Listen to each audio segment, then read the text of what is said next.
जैसे ही आप Excel open करेंगे आपको ये इंटरफेस दिखेगा।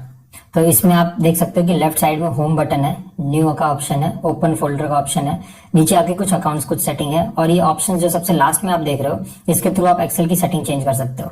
ऊपर जो भी आपको दिख रहे हैं ये सारे टेम्पलेट्स हैं, मतलब बाय डिफॉल्ट माइक्रोसॉफ्ट वालों ने टेम्पलेट दिया। अगर आप और देखना चाहते हो तो इसमें जा सकते हो, तो ये आपको अलग अलग टेम्पलेट मिल जाएंगे। अगर आपको कुछ मतलब आपको कुछ रेडीमेड टेम्पलेट चाहिए जिसपे आपको कुछ पर्टिकुलर काम करना है तो आप यहाँ से उठा सकते हो। बट जैसे जैसे आप एक्सेल सीखोगे ये सब आप खुद बना सकते हो अपने हिसाब से, मतलब काफी अच्छा लेवल का।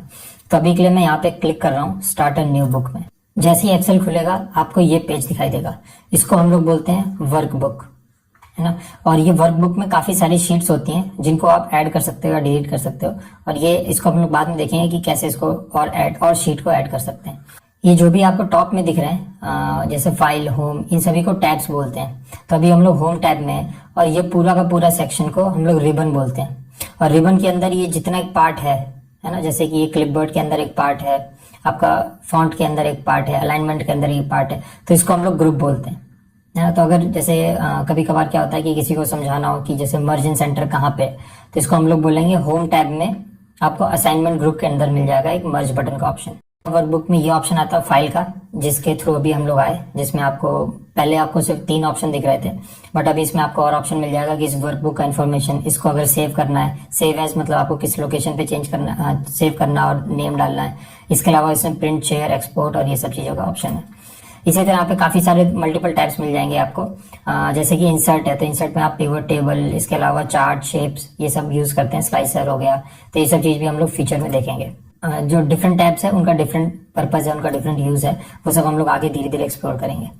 अब आता है यहाँ पे पॉइंट कि ये A1 जो लिखा है ये क्या है, तो इसको हम लोग नेम बॉक्स बोलते हैं, और ये आपको बताता है कि सेल का कौन सा, मतलब जो हम लोग का ये सेल है जो हम लोग ने सेलेक्ट किया है ये कौन से लोकेशन पे है, उसका ये यहाँ पे नाम बताता है। उसके बगल में आता है आपका फॉर्मूला बॉक्स। तो आप जो भी एक्सेल शीट में फॉर्मूला लगाएंगे जिस भी सेल पे, अगर आप उस सेल पे क्लिक करते हो तो अगर उस सेल पे कोई फॉर्मूला लगा है तो वो आपको यहाँ पे दिखा देगा, है ना। और इसके अलावा आप इसको एक्सपेंड, मान लीजिए काफी लंबा फॉर्मूला है तो उसको आप यहाँ पे एक्सपेंड भी करके देख सकते हो, ठीक है।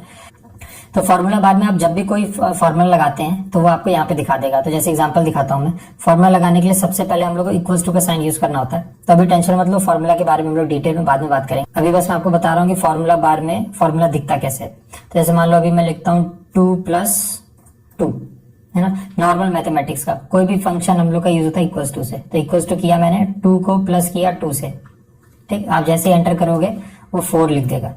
आपको यहाँ सेल में 4 दिख रहा है, बट अगर आप उसमें फॉर्मूला बार में देखोगे तो आपको 2+2 ही दिखा रहा है ना, क्योंकि वो एक तरह का फॉर्मूला है। अब बात करते हैं सेल क्या होता है। तो सेल आपका बनता है इंटरसेक्शन ऑफ रो और कॉलम से, उसको हम लोग सेल बोलते हैं। अब कॉलम क्या होता है, ये जो भी आपको ABCD दिख रहे हैं, ये आपके वर्टिकल जो है इनको हम लोग कॉलम बोलते हैं। और जो हॉरिजॉन्टली आपका 1 2 3 दिख रहा है, ये पूरा का पूरा लाइन, जैसे 5 हो गया, 6 हो गया, इसको हम लोग रो बोलते हैं, ठीक है। तो ये आपका रो और कॉलम हो गया। अब जैसे मान लीजिए यहाँ पे मैं क्लिक करता हूँ तो आप देखोगे कि ये B कॉलम है और रो यहाँ पे जो हाईलाइट हो रखा है वो 2 है। इसका मतलब B2 सेल हम लोगों ने सेलेक्ट किया है, और यहाँ पे आपको नेम बॉक्स में उसका नेम भी बताएगा कि कौन सा सेल है B2। अब इन सेल को आप मतलब मल्टीपल भी सेलेक्ट कर सकते हो, और इसको सेलेक्ट करने के लिए मैंने यूज किया है माउस का लेफ्ट की, उसको आपको क्लिक करके रखना है, छोड़ना नहीं है, और जहां तक आप ड्रैग करोगे इतने सेल सेलेक्ट हो जाएंगे, है ना। तो जैसे मान लीजिए मुझे इतना ही सेलेक्ट करना है, तो आपको क्लिक होल्ड करके रखना है, और जहां भी आप ड्रैग करोगे, है ना, उतने सेल आप सेलेक्ट कर सकते हो। अब हम लोग देखते हैं कि ये शीट क्या होता है। तो शीट में अगर आप राइट क्लिक करोगे तो आपको कुछ ऑप्शन देता है, जैसे कि इंसर्ट, डिलीट, रीनेम, है ना, कॉपी का, और इन सब चीजों का ऑप्शन देता है। तो ये सब चीजें आप, ये सब फंक्शन, ये सब ऑपरेशन आप शीट पर लगा सकते हो। अगर आपको कोई नया शीट, तो अभी बाय डिफॉल्ट शीट 1 ओपन होता है एक्सेल में, अगर आपको कोई नया शीट ओपन करना है तो राइट साइड में एक छोटा सा प्लस का ऑप्शन होगा, है ना। आप जैसे उस पर क्लिक करोगे एक शीट 2 ओपन हो जाएगा। ऐसे ही आप जितनी बार प्लस करते जाओगे उतनी बार नए नए शीट ओपन हो जाएंगे। अब इन शीट का आप नाम भी चेंज कर सकते हो। तो जैसे मान लीजिए अगर मुझे इसका नाम चेंज करना, आप राइट क्लिक करिए, आपको रीनेम का ऑप्शन देगा, है ना। आप उस पर जाइए, वो पूरा सेलेक्ट हो जाएगा। अब आपको जो भी नाम देना हो, तो जैसे मैं दे देता हूँ कि प्रोजेक्ट 1, ठीक हम लोग। और उसके बाद आपका जब हो जाए, आप जब नाम डाल लें उस पर एंटर प्रेस कर दीजिए, तो ये आपका प्रोजेक्ट 1 आ गया। अब इसमें मैं क्या कर सकता हूँ कि मान लीजिए अगर मेरा इंपॉर्टेंट प्रोजेक्ट है और मैं चाहता हूँ कि सबसे फ्रंट में रहे, अभी से शीट 1 नंबर 1 पर है, मैं चाहता हूँ कि सबसे आगे आ जाए, तो आप इसको क्लिक करके रखिए, क्लिक एंड होल्ड, और ड्रैग करके आप सबसे आगे ले आइए, तो वो आपका सबसे आगे आ जाएगा प्रोजेक्ट 1, इसके अलावा मैं इसमें क्या कर सकता हूँ, इसमें अगर आप देखोगे एक ऑप्शन आता है आपका टैब कलर का, तो मैं इसको कोई कलर दे सकता हूँ। तो जैसे मान लीजिए मुझे ठीक लग रहा है कि ब्लू कलर, प्रोजेक्ट 1 जो शीट है उसको हम लोग ब्लू कलर में देख सकते हैं। जैसे आप देखोगे तभी आपको ब्लू दिखेगा। ये हो गया। अगर मुझे कोई शीट नहीं चाहिए तो उसको मैं राइट क्लिक करूंगा, यहाँ पे डिलीट का ऑप्शन है, डिलीट। एक बार वो शीट डिलीट हो गया तो फिर वो वापस नहीं आएगा। तो अभी हम लोग को शीट पे काम करना है, तो मतलब काफी मतलब जो भी इस पर टाइप करेंगे वो काफी छोटा दिखेगा। तो उसके लिए मैं इसको शीट को थोड़ा जूम कर ले रहा हूँ ताकि आपको देखने में आसानी हो। तो यहाँ पे सबसे राइट कॉर्नर में आपको एक जूम का बटन मिलेगा, है ना, जूम इन लिखा हुआ है। अगर उसको आप क्लिक करोगे तो वो ऐड होता जाएगा। अभी बाय डिफॉल्ट 100 पे होता है, तो जितना आप क्लिक करोगे उतना ऐड होता जाएगा। तो मैं उसको बढ़ा के 200 कर ले रहा हूँ। ठीक, तो अभी ये 200 जूम पे हो गया, तो थोड़ा देखने में इजी रहता है। और अगर आपको इसका थोड़ा जूम आउट या जूम अभी वापस चलना है, जूम आउट करना है आपको, तो आप यहाँ पे वापस जाइए, जूम आउट लिखा हुआ है, आप उसको दोबारा क्लिक करिए तो दोबारा जैसे था वैसे आ जाएगा वो। एक्सेल को थोड़ा और अच्छे से समझने के लिए मैं यहाँ पे एक टेबल बना रहा हूँ, मतलब कुछ भी एक रैंडम डेटा बना रहा हूँ जो कि एम्प्लॉयज का होगा जो किसी कंपनी में जॉब करते हैं, और उसके बेसिस से फिर हम लोग नए नए फंक्शंस लगाएंगे या फॉर्मूले सीखेंगे और फिर फॉर्मेटिंग सीखेंगे। ठीक है, तो सबसे पहले मैं कॉलम का नाम दे दे रहा हूँ, सीरियल नंबर कॉलम डालेंगे, फर्स्ट नेम एक कॉलम होगा, उसके बाद लास्ट नेम एक कॉलम होगा। हाँ, अब यहाँ पे अगर आप देखो तो नेम का ई लेटर जो है वो सही से दिख नहीं रहा है ना, वो मतलब सी कॉलम के नीचे दब रहा है। तो उसके लिए आपके पास दो ऑप्शन है। एक तो आप दोनों कॉलम के बीच में जाइए, आपको एक प्लस साइन दिखाई देगा, आप उसको क्लिक करके रखिए और जितना आप चाहें उतना साइज बढ़ा सकते हैं उस सेल का, मतलब उस कॉलम का। दूसरा ऑप्शन क्या आता है कि आप दोबारा उसी तरह वापस जाइए दोनों कॉलम के बीच में और आप डबल क्लिक कर दीजिए। तो अगर आप डबल क्लिक करते हैं तो जितना उसको स्पेस चाहिए उस पर्टिकुलर कॉलम को इस फर्स्ट नेम की वजह से, उतना वो अपने आप सेलेक्ट कर लेगा, एक्स्ट्रा स्पेस नहीं लेगा। तो ऐसे ही अभी मैं सी में भी कर दूंगा। अब जो नेक्स्ट कॉलम आएगा वो आएगा मेरा डेट ऑफ ज्वाइनिंग का, उस एम्प्लॉय ने ज्वाइन कब किया था। इसके बाद नेक्स्ट कॉलम आएगा मेरा सैलरी, जो कि जैन मंथ का होगा, सैलरी फेब मंथ का, और एक और कॉलम आएगा सैलरी मार्च मंथ का। तो यहाँ पे 3 मंथ्स की उसकी सैलरी आएगी। फिर हम लोग देखेंगे सैलरी टोटल, उसके बाद एक कॉलम ले लेते हैं कि एवरेज सैलरी उस एम्प्लॉय का कितना है। और एक और लास्ट कॉलम मैं बना देता हूँ जिसमें हम लोग फर्स्ट नेम और लास्ट नेम दोनों को एक साथ लिखेंगे। अभी यहाँ पे अलग अलग कॉलम में होगा, दोनों को एक साथ लिखेंगे। तो यहाँ पे मैं कर दूंगा मान लीजिए फुल नेम। तो चलिए अभी कोई रैंडम डेटा जनरेट करते हैं, मतलब कोई रैंडम डेटा फिल करते हैं। तो जैसे सीरियल नंबर 1 2, अभी मैं चाहूँ तो ऐसे मैनुअली पूरा लिखूं जितना मुझे जरूरत है। दूसरा ऑप्शन क्या आता है कि आप 1 और 2 को सेलेक्ट करिए। सेलेक्ट करने के लिए आप जहाँ से सेलेक्ट करना, आपको जहाँ से स्टार्ट करना है उस सेल पे क्लिक करिए, शिफ्ट दबा के रखिए, और जो एरो बटन आते हैं राइट लेफ्ट डाउन वाले, अगर आपको नीचे सेलेक्ट करना है तो राइट नीचे वाला बटन दबाइए, डाउन एरो वाला बटन। अगर आपको राइट सेलेक्ट करना है तो शिफ्ट होल्ड करके रखिए और राइट वाला ले जाइए। ठीक, ऐसे ही आप चारों डायरेक्शन में सेलेक्ट कर सकते हो।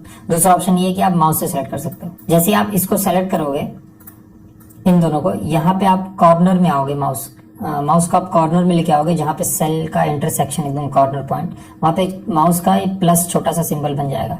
आप उसको क्लिक और होल्ड करके रखिए और आप जहां तक जाओगे वहां तक वो अपने आप ऑटो फिल कर देगा। तो चलिए मान लीजिए मैं यहाँ तक आता हूँ, तो आप देखिए वो अपने आप यहाँ पे 1 to 10 फिल कर देता है। तो ऐसे आप यहाँ पे सीरियल नंबर को ऑटो फिल कर सकते हो, है ना। तो यहाँ पे अभी मैं सेलेक्ट करके मुझे सिर्फ 5 चाहिए, तो मैं यहाँ पे ले रहा हूँ जहां तक ये 5 सीरियल नंबर आ जाएगा। तो यहाँ पे हम लोगों ने ये रैंडम डेटा भर दिया है। अब हम लोग आगे बढ़ने से पहले, मतलब यहाँ पे फॉर्मूला और फंक्शंस लगाने से पहले हम लोग यहाँ पे इसको बेसिक फॉर्मेटिंग कर लेते हैं। मतलब अभी देखने में उतना अच्छा नहीं लग रहा। जैसे कि ये जो नेम है, अगर आप देखो तो ये लेफ्ट साइड अलाइन है, मतलब राइट साइड एक्स्ट्रा स्पेस बचा हुआ है। ये जो आपके न्यूमेरिक वैल्यूज हैं, जैसे सैलरी आ रही है, ये राइट साइड में, लेफ्ट साइड में एक्स्ट्रा स्पेस बचा हुआ है ना। इसके अलावा ये जो भी डेटा है और जो भी हेडिंग है उनमें हम लोग कोई डिफरेंशिएट नहीं कर पा रहे, तो उसके लिए कुछ बेसिक फॉर्मेटिंग देख लेते हैं। तो सबसे पहले जो भी ऊपर टॉप की हेडिंग है ना, उसको हम लोग सेलेक्ट कर लेंगे, इस पूरे रो को। यहाँ पे हम लोग जाएंगे, बोल्ड का ऑप्शन मिलेगा, ये आपको ग्रुप फॉन्ट ग्रुप में बोल्ड का ऑप्शन है, आप उस पर क्लिक करिए। जैसे आप क्लिक करेंगे ये सारे के सारे बोल्ड हो जाएंगे, तो पता लगेगा कि हाँ ये हेडिंग है। इसके अलावा अगर आप चाहो तो इनको अंडरलाइन भी कर सकते हो, और यहाँ पे एक और ऑप्शन मिलेगा आपको इटैलिक का, जिससे ये थोड़े से टिल्ट हो जाते हैं, कर्सिव जैसे दिखते हैं। और एक और ऑप्शन मिलता है कि आप अगर इनमें कोई कलर देना चाहें तो यहाँ पे जाके आप कलर भी डाल सकते हैं, है ना। तो जैसे मान लीजिए अभी के लिए मैं कोई नॉर्मल कलर ले ले रहा हूँ, तो मान लीजिए ये लाइट ब्लू, ठीक है, इन सब में कलर आ जाएगा।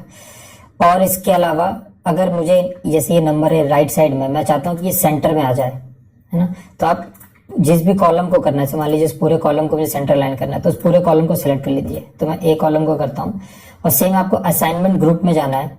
यहाँ पे आपको एक ऑप्शन मिलेगा सेंटर लाइन का, आप उस पर क्लिक कर दीजिए, वो सारे के सारे सेंटर में आ जाएंगे। ठीक, अब ऐसे स्पेस ज्यादा है इसके लिए, तो मैं यहाँ पे डबल क्लिक कर दूंगा, जो पहले देखा था हम लोगों ने, तो वो स्पेस जितना इसको चाहिए सीरियल नंबर को उतना अपने आप ले लेगा। अब मैं ये सेम फॉर्मेटिंग मैं चाहता हूँ कि यहाँ पे भी आ जाए, सेल जनवरी के लिए और फेब के बाकी सभी के लिए। तो मेरे पास एक तो ऑप्शन है कि मैं सेम पूरा इसको सेलेक्ट करूं और फिर जाके मैं इसको सेंटर अलाइन करूं। दूसरा ऑप्शन मेरे पास इजी ऑप्शन ये है कि इसको मैं पूरे को सेलेक्ट कर लूं जितना लाइन है, उसके बाद आप फॉर्मेट पेंटर ले जाओ। जैसे आप फॉर्मेट करिए आपको क्लिपबोर्ड ग्रुप में मिल जाएगा, फॉर्मेट पेंटर पे आप क्लिक करोगे तो थोड़ा सा हाईलाइट हो जाएगा ये। अब आपको जहां भी फॉर्मेटिंग लगाना है, तो जैसे मान लीजिए मुझे इन सभी में लगाना है, तो इसको सेलेक्ट किया, इस कॉलम में भी लगाना है, इस कॉलम में भी लगाना है, इन तीनों को लगा के आप छोड़ दीजिए, वो अपने आप सेम टू सेम इसी फॉर्मेट में आ जाएंगे, जो भी फॉर्मेटिंग आपने यहाँ पे करी होगी। ठीक, ये तो हो गया आपका हेडिंग का और फॉर्मेटिंग का, बेसिक फॉर्मेटिंग का।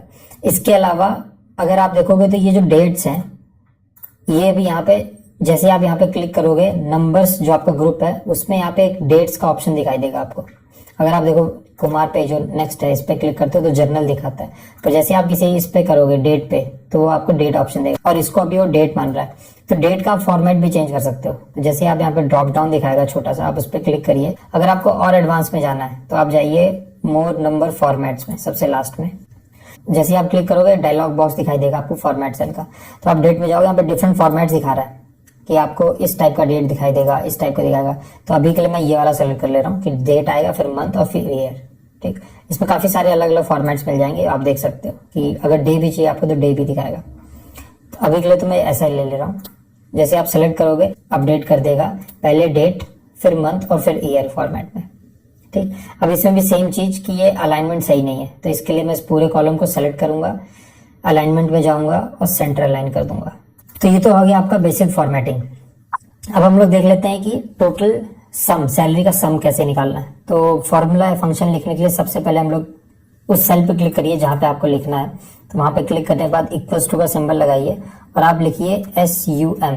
जैसे आप सम लिखोगे यहाँ पे आपको ऑप्शंस आ जाएंगे फॉर्मूलाज के, आप उसको सेलेक्ट कर लीजिए। सेलेक्ट करने के लिए आप टैब दबा सकते हो, जिसपे वो हाईलाइट है वो सेलेक्ट हो जाएगा। अगर आपको कोई नीचे वाले सेलेक्ट करने हैं तो डाउन एरो जो बटन है आप उससे उन पे जा सकते हो, है ना, नीचे वाले ऑप्शंस पे। तो अभी जो सम ऑप्शन है मैं उस पर क्लिक कर रहा हूँ, तो उसके लिए मैं टैब दबा रहा हूँ। टैब दबाते ही वो फॉर्मूला सेलेक्ट हो जाएगा और फॉर्मूले के अंदर जो वेरिएबल्स हैं वो आपको डालने होंगे।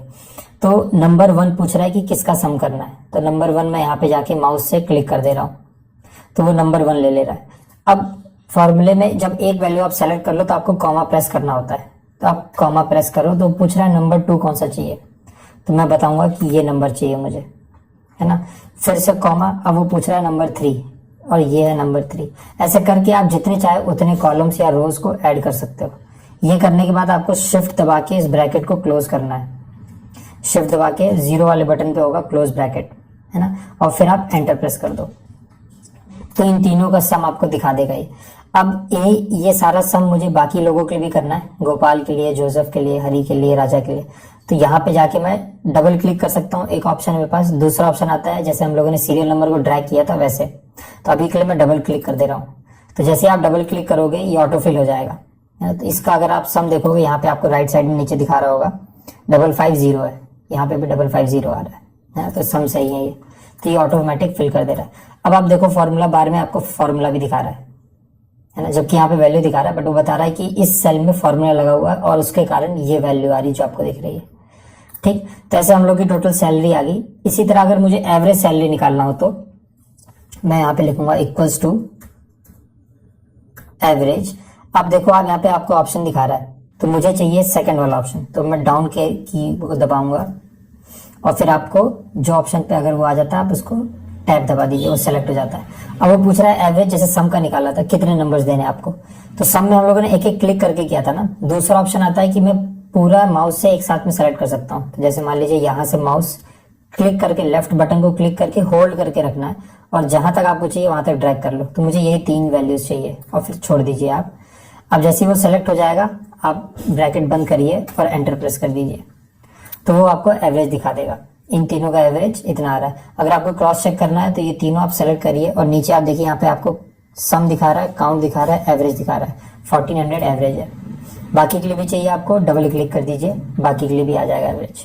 अब ये 0.33 आ रहा है। अब मान लीजिए अगर आपको 0.33 नहीं चाहिए, आपको राउंड ऑफ नंबर चाहिए, तो आप सारे को सेलेक्ट करिए, या तो जिसमें आपको करना है उसको आप सेलेक्ट करिए। यहाँ पे जर्नल दिखा रहा है, आप जर्नल से हटा दीजिए इसको और नंबर पे चले जाइए। उसके बाद यहाँ पे आपको ऑप्शन दिखेगा उसी नंबर ग्रुप में, जिसको हम लोग बोलते हैं डिक्रीज डेसिमल, मतलब ये डेसिमल हटाने के लिए या नंबर ऑफ डेसिमल बढ़ाने के लिए। अगर डेसिमल कम करने हैं तो ये राइट साइड वाला डिक्रीज डेसिमल को, तो अब आप देखोगे कि वो डेसिमल हट गया है ना। ऐसे ही आप इन सभी में भी कर सकते हो। तो उसके लिए हम लोगों ने क्या देखा है कि फॉर्मेट पे एंटर करेंगे, क्लिक, और सभी को सेलेक्ट कर लेंगे, तो जहां भी वो नंबर का प्रॉब्लम आएगा वो हट जाएगा। ठीक, तो ये हम लोग के आ गए नंबर्स। अब यहाँ पे आता है लास्ट कॉलम, जो कि है आपका फुल नेम का। तो इसमें मुझे अगर फुल नेम चाहिए, मतलब किसी दो कॉलम में डिफरेंट वैल्यूज है, बट वो चाहता हूँ कि एक कॉलम में आ जाए, है ना, मतलब दो सेल में डिफरेंट वैल्यू है, वो मैं चाहता हूँ एक सेल में आ जाए। तो उसके लिए मैं क्या बोलूंगा, एक फंक्शन है जिसको हम लोग यूज करते हैं, इक्वल्स टू कॉनकैटिनेट। तो जैसे ही आप CON कॉनकैटिनेट लिखोगे आपको ऑप्शन आ जाएगा कॉनकैटिनेट का, आप टैब दबाइए। अभी पूछ रहा है कौन सा टेक्स्ट 1 है, तो टेक्स्ट 1 मेरा ये है RNM, कॉमा प्रेस करूंगा। पूछ रहा है और कौन से दूसरे टेक्स्ट को कॉनकैटिनेट करना है, तो मुझे करना है सेकंड कॉलम को, जो कि है कुमार। ये दोनों होने के बाद आप दोबारा ब्रैकेट क्लोज करिए और एंटर प्रेस कर दीजिए, तो आप देखिए आपका राम कुमार एक साथ आ गया, है ना। ऐसे ही अगर मैं डबल क्लिक कर दूंगा तो ये सारे ऑटो फिल हो जाएंगे, गोपाल वर्मा। अब इसमें आप बोल सकते हो कि स्पेस नहीं आ रहा बीच में, है ना, आपको स्पेस भी चाहिए। तो उसके लिए आप क्या कर सकते हो, इसी फॉर्मूला में, अगर आप फॉर्मूला बार में ऊपर देखोगे, यहाँ पे B2 और C2 एक साथ लिखा है, इसके बीच में आप क्लिक करिए, B2 और C2 के बीच में, और आप इन्वर्टेड कॉमा जो है उसको आप लगा दीजिए ओपन और क्लोज करके, और एक और कॉमा दे दीजिए। अब यहाँ पे इसके बीच में स्पेस नहीं है, तो अगर आपको दोनों मतलब इन्वर्टेड कॉमा के बीच में आपको एक स्पेस देना होगा, तो ये स्पेस को वो ऐड कर देगा जब कॉन्कैटिनेट करेगा। अब जैसे आप एंटर प्रेस करोगे तो वो आपको एक स्पेस भी दे देगा। अब यहाँ पे आप डबल क्लिक कर दो, सब में ऐड कर देगा। अगर आपको स्पेस बढ़ाना है तो अभी हम लोगों ने एक ही स्पेस दिया था, आप जितना चाहो उतना स्पेस डाल सकते हो। मान लीजिए मैंने इतना स्पेस डाला, अब वो इतना स्पेस इसमें भी दिखाएगा, है ना। अब मान लीजिए मुझे नहीं चाहिए, वापस जैसे पहले था वैसे करना है, तो आप Ctrl+G प्रेस करिए। Ctrl+G मतलब कंट्रोल की आपके कीबोर्ड में होगा लेफ्ट साइड कॉर्नर बॉटम में, उसको आप होल्ड करके रखिए और Z को बटन दबा दीजिए, Z बटन को। दूसरा ऑप्शन है, आप सबसे ऊपर राइट कॉर्नर में आप देखोगे अंडू का बटन मिलता है। जैसे आप अंडू करोगे वो सारे के सारे जो स्पेस के बिना वाले थे वो आ गए। अगर आपको दोबारा वो चीज चाहिए तो यहाँ पे रीडू का ऑप्शन आता है, आप रीडू पे क्लिक कर दीजिए, वापस आ जाएगा। अगर आपको फॉर्मूला नहीं चाहिए कि आपको यहाँ पे एब्सोल्यूट वैल्यू चाहिए, मैं यहाँ कुछ भी चेंज करूँ, ये फ्यूचर में चेंज नहीं होना चाहिए, तो उस केस में आप क्या कर सकते हो, आप इसको आप कॉपी करिए, है ना। कॉपी के लिए आप Ctrl+C प्रेस कर सकते हैं, और ये आप राइट क्लिक करके यहाँ पे आपको कॉपी का ऑप्शन मिलता है, आप कॉपी क्लिक करिए। और कॉपी के बाद जैसे ही आप पेस्ट करेंगे तो पेस्ट में आपको काफी सारे ऑप्शन दिखाई देंगे। एक तो हो गया पेस्ट, सिंपल पेस्ट, दूसरा दिखा रहा है आपको पेस्ट एज अ वैल्यू, ऐसे काफी सारे ऑप्शंस मिल जाएंगे। तो जब आप पेस्ट एज वैल्यू पे आप क्लिक करेंगे तो अब वो फॉर्मूला हट चुका होगा। अब ये प्रॉपर एक आपका एब्सोल्यूट वैल्यू बन गया। इसके चेंज करने पे अब इसको कोई फर्क नहीं पड़ेगा। जैसे मान लीजिए इसको अगर मैं 1500 कर देता हूँ तो इसको कोई चेंज नहीं होगा। ये चेंज हो रहा है क्योंकि इन सभी में फॉर्मूला लगे, बट ये चेंज नहीं होगा, है ना। तो अभी के लिए मैं हटा दे रहा हूँ, जैसे पहले था वैसे कर दे रहा हूँ। यहाँ पे सम आ गया, हटाने के लिए सेम Ctrl+G, है ना, यहाँ पे 1500 आ गया, ठीक है। अब ये तो हो गया हम लोग का बेसिक डेटा। इसको एक और चीज हम लोग कर सकते हैं थोड़ा अच्छा देखने के लिए। आप पूरे डेटा को सेलेक्ट करिए। सेलेक्ट करने के लिए सेम चीज आप माउस की हेल्प से कर सकते हैं, या तो आप कंट्रोल और शिफ्ट बटन को होल्ड करके रखिए और राइट एरो दबा दीजिए। उससे होगा कि जहां तक डेटा है इस पूरे के पूरे कॉलम में या शीट में, वहां तक ये सेलेक्ट कर लेगा। और बॉटम का सेलेक्ट करना है तो दोबारा कंट्रोल शिफ्ट और डाउन बटन, तो ये पूरा डेटा सेलेक्ट कर लेगा। और दूसरा ऑप्शन, अभी डेटा बहुत थोड़ा सा है तो हम लोग डायरेक्टली माउस से भी सेलेक्ट कर सकते हैं। इसके बाद आप जाइए फॉन्ट वाले ग्रुप में, इसमें एक आपको ऐसा स्क्वायर बॉक्स सा दिख रहा होगा ऑप्शन, जिसको हम लोग बॉर्डर बटन बोलते हैं। उस पर आप क्लिक करिए, उसके डाउन एरो पे, ड्रॉप डाउन पे। इसमें काफी सारे आपको ऑप्शन दिख जाएंगे कि अगर आपको बॉर्डर चाहिए तो किस तरह चाहिए, अगर सिर्फ बॉटम बॉर्डर चाहिए, सिर्फ टॉप में चाहिए। अभी मुझे ऑल बॉर्डर्स चाहिए तो मैं इस वाले ऑप्शन पे क्लिक कर दूंगा, तो आप देखोगे कि सभी पे एक बॉर्डर आ गया, तो थोड़ा देखने में ठीक लगता है। अब मान लीजिए कि आपका जितना आपने काम किया अभी आपको सेव करना है ना। अगर आप सेव नहीं करेंगे तो सारा उड़ जाएगा। तो अगर इसको आपको सेव करना है तो आप प्रेस करिए कीबोर्ड पे Ctrl+S, एक ऑप्शन ये आता है। दूसरा ऑप्शन आप यहाँ से जाके सेव कर सकते हैं, यहाँ पे सेव और सेव एज का ऑप्शन है। तो अभी जैसे मान लीजिए मैं Ctrl+S प्रेस करता हूँ तो यहाँ पे बता रहा है कि कौन से लोकेशन में फाइल सेव करना है। तो अभी डाउनलोड सेलेक्टेड है, आप वहाँ से चाहे तो कर सकते हैं, या ड्रॉप डाउन करके आप और कोई लोकेशन में सेव करना है। अगर आपको एक्सेल नहीं CSV फॉर्मेट में चेंज करना है वो सब भी आप यहाँ से कर सकते हैं। जैसे आप उस पर क्लिक करेंगे तो यहाँ पे आपको ये सारे ऑप्शंस खुल जाएंगे। CSV फॉर्मेट में कर सकते हैं, एक्सेल बाइनरी वर्कबुक में डाल सकते हैं, है ना। डिफरेंट फॉर्मेट्स हैं एक्सेल को सेव करने के। मतलब ये डिफरेंट फॉर्मेट्स इसलिए होते हैं कि किसी मतलब सॉफ्टवेयर में या एप्लीकेशंस में हम लोग को इस टाइप के फॉर्मेट यूज होते हैं, वो ज़्यादा इजी होता है इनको यूज करना, तो उसके लिए डिफरेंट फॉर्मेट्स होते हैं। तो अभी तो मैंने एक्सेल के लिए ये फॉर्मेट सेलेक्ट करके रखा है और इसका फाइल का नाम मैं दे दे रहा हूँ Project1, ठीक। और ये डाउनलोड्स में सेव होगा, आप सेव पे क्लिक कर दीजिए, सेव हो गया। अब जैसे इस डेटा में अगर कोई बेसिक सा कोई सवाल पूछे कि सबसे ज्यादा सैलरी किसकी है इन तीनों महीनों में मिला के, तो आप क्या करोगे, आप एक एक रिकॉर्ड में जाके टोटल सैलरी में चेक करोगे, है ना, कि 4200 है, 52, 55 है, लास्ट में आप देख रहे हो 7400 है। फिर आप देखो किसकी है, वो राजा राम की है ना। तो अब इसमें अभी तो चलो आपके पास 5 ही डेटा थे तो आपने इजी देख लिया। अभी मान लीजिए अगर आपके पास 500 रोज है या 600 रोज है तो आप एक एक करके नहीं देख सकते ना। उसके लिए हम लोग क्या यूज करते हैं, इसको, उसके लिए 2 ऑप्शन हमारे पास। एक तो आप इसको सॉर्ट कर सकते हो, है ना। सॉर्ट करने के लिए क्या करना होगा, आपको इस पे पूरे पे फिल्टर लगाना होगा। तो आप चलिए टैब जो आपका होगा डेटा, सबसे ऊपर आपको टैब डेटा पे क्लिक करिए और आपको जहां भी फिल्टर लगाना है, जैसे मान लीजिए पूरे टेबल पे लगाना है मुझे फिल्टर, आप पूरे टेबल को सेलेक्ट कर लीजिए। यहाँ पे आप ऑप्शन होगा फिल्टर का, फिल्टर पे क्लिक करिए तो आप देखिए यहाँ पे ड्रॉप डाउन ऐड हो गए, देख रहे हैं आप, सभी के साथ ड्रॉप डाउन ऐड हो गए। अब जिस भी कॉलम से आपको सॉर्ट करना है, सॉर्ट मतलब ऑर्डर करना है, उसको रीऑर्डर करना है या अरेंज करना है, उस कॉलम पे जाइए आप। जैसे मुझे टोटल सैलरी पे करना था कि सबसे हाईएस्ट किसकी है, उसे ड्रॉप डाउन पे क्लिक करिए आप। यहाँ पे आपको ऑप्शंस दे देगा कि सॉर्ट कैसे करना है। तो एक ऑप्शन दे रहा है आपको largest to smallest, smallest to largest, है ना। तो मुझे चाहिए लार्जेस्ट टू स्मॉलेस्ट। जैसे आप क्लिक करोगे सब कुछ रीऑर्डर हो जाएगा आपका, और जो भी टॉप सैलरी है वो आपकी, जो भी मैक्सिमम सैलरी है वो आपके टॉप में आ जाएगी, है ना, उसकी सारी वैल्यूज टॉप में आ जाएंगी। एक ऑप्शन तो ऐसा हो गया। तो अभी के लिए मैं इसको वापस Ctrl+G कर दे रहा हूँ। दूसरा ऑप्शन क्या आता है कि मैं नहीं चाहता कि ये सीरियल नंबर चेंज हो, या मान लीजिए कि जो भी रैंडम फैशन में ऑर्डर, जो जिस भी ऑर्डर में ये डेटा मैं नहीं चाहता वो चेंज हो, बट फिर भी मैं जानना चाहता हूँ कि हाईएस्ट सैलरी किसकी है। तो उसके लिए मैं क्या कर सकता हूँ, सबसे पहले फिल्टर हटा देता हूँ। फिल्टर हटाने के लिए दोबारा ऑप्शन ये आता है आपके पास, ये कर दीजिए। दूसरा ऑप्शन अगर आप देखोगे इसमें लिख के दिखा रहा है Ctrl+Shift+L, है ना।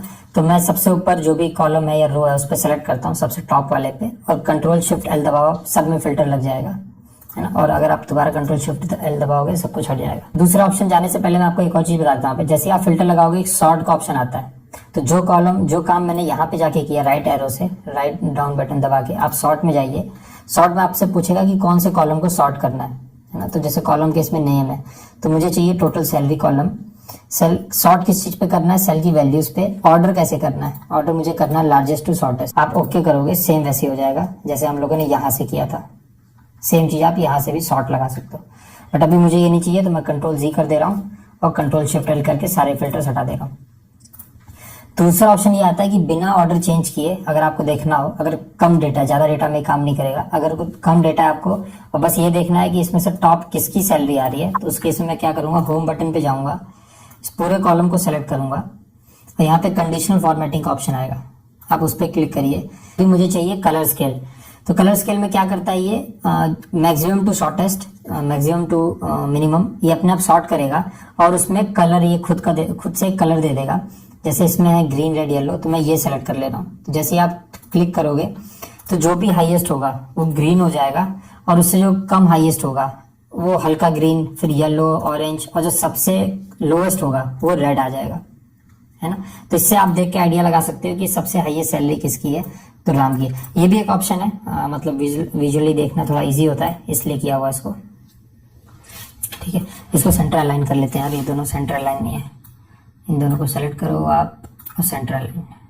तो अब हम लोग देखते हैं कि अगर मुझे मान लीजिए इन दोनों के बीच में कोई कॉलम ऐड करना है, कोई नया कॉलम ऐड करना है ना। तो आप जिस भी कॉलम से पहले ऐड करना है उस पर क्लिक करिए। जैसे डी से पहले ऐड करना है मुझे, तो डी पे आप राइट क्लिक करिए सबसे टॉप में जाके, है ना, जैसे जहां पे डी लिखा वहां पे आप राइट क्लिक करिए। यहाँ पे ऑप्शन दे रहा है आपको इंसर्ट का, आप इंसर्ट पे क्लिक करिए, आपके लिए एक नया कॉलम ऐड हो जाएगा, है ना। तो यहाँ पे आप वैल्यूज डाल सकते हैं जो भी आपको डालना है। अगर ये आपको कॉलम डिलीट करना है तो आप दोबारा उस कॉलम पे राइट क्लिक करिए, जो कॉलम आपको डिलीट करना है, यहाँ पे डिलीट का ऑप्शन दे रहा है, आप डिलीट क्लिक करेंगे तो हट जाएगा। दूसरा ऑप्शन आता है जो शॉर्टकट की है, आप उस पूरे कॉलम को सिलेक्ट करिए और कंट्रोल और माइनस प्रेस कर दीजिए। तो जैसे आप कंट्रोल माइनस करेंगे वो डिलीट हो जाएगा। सेम चीज आप रो के साथ भी कर सकते हैं। अगर आपको कोई एक्स्ट्रा रो ऐड करनी है तो आप यहाँ पे राइट क्लिक करिए, इंसर्ट करिए, तो 5 से पहले वो रो ऐड हो जाएगी, है ना। और अगर आपको ये डिलीट करना है तो आप यहाँ पे जाइए, डिलीट प्रेस करिए, डिलीट हो जाएगा। दूसरा ऑप्शन है कि आपको पूरे सेलेक्ट करके कंट्रोल माइनस प्रेस कर दीजिए। तो अभी मान लीजिए मैं यहाँ पे एक इंसर्ट कर रहा हूँ रो, और इस पूरे डेटा को, जो भी ये पूरा का पूरा फर्स्ट रो है, एज इट इज मैं यहाँ पे पेस्ट कर दे रहा हूँ।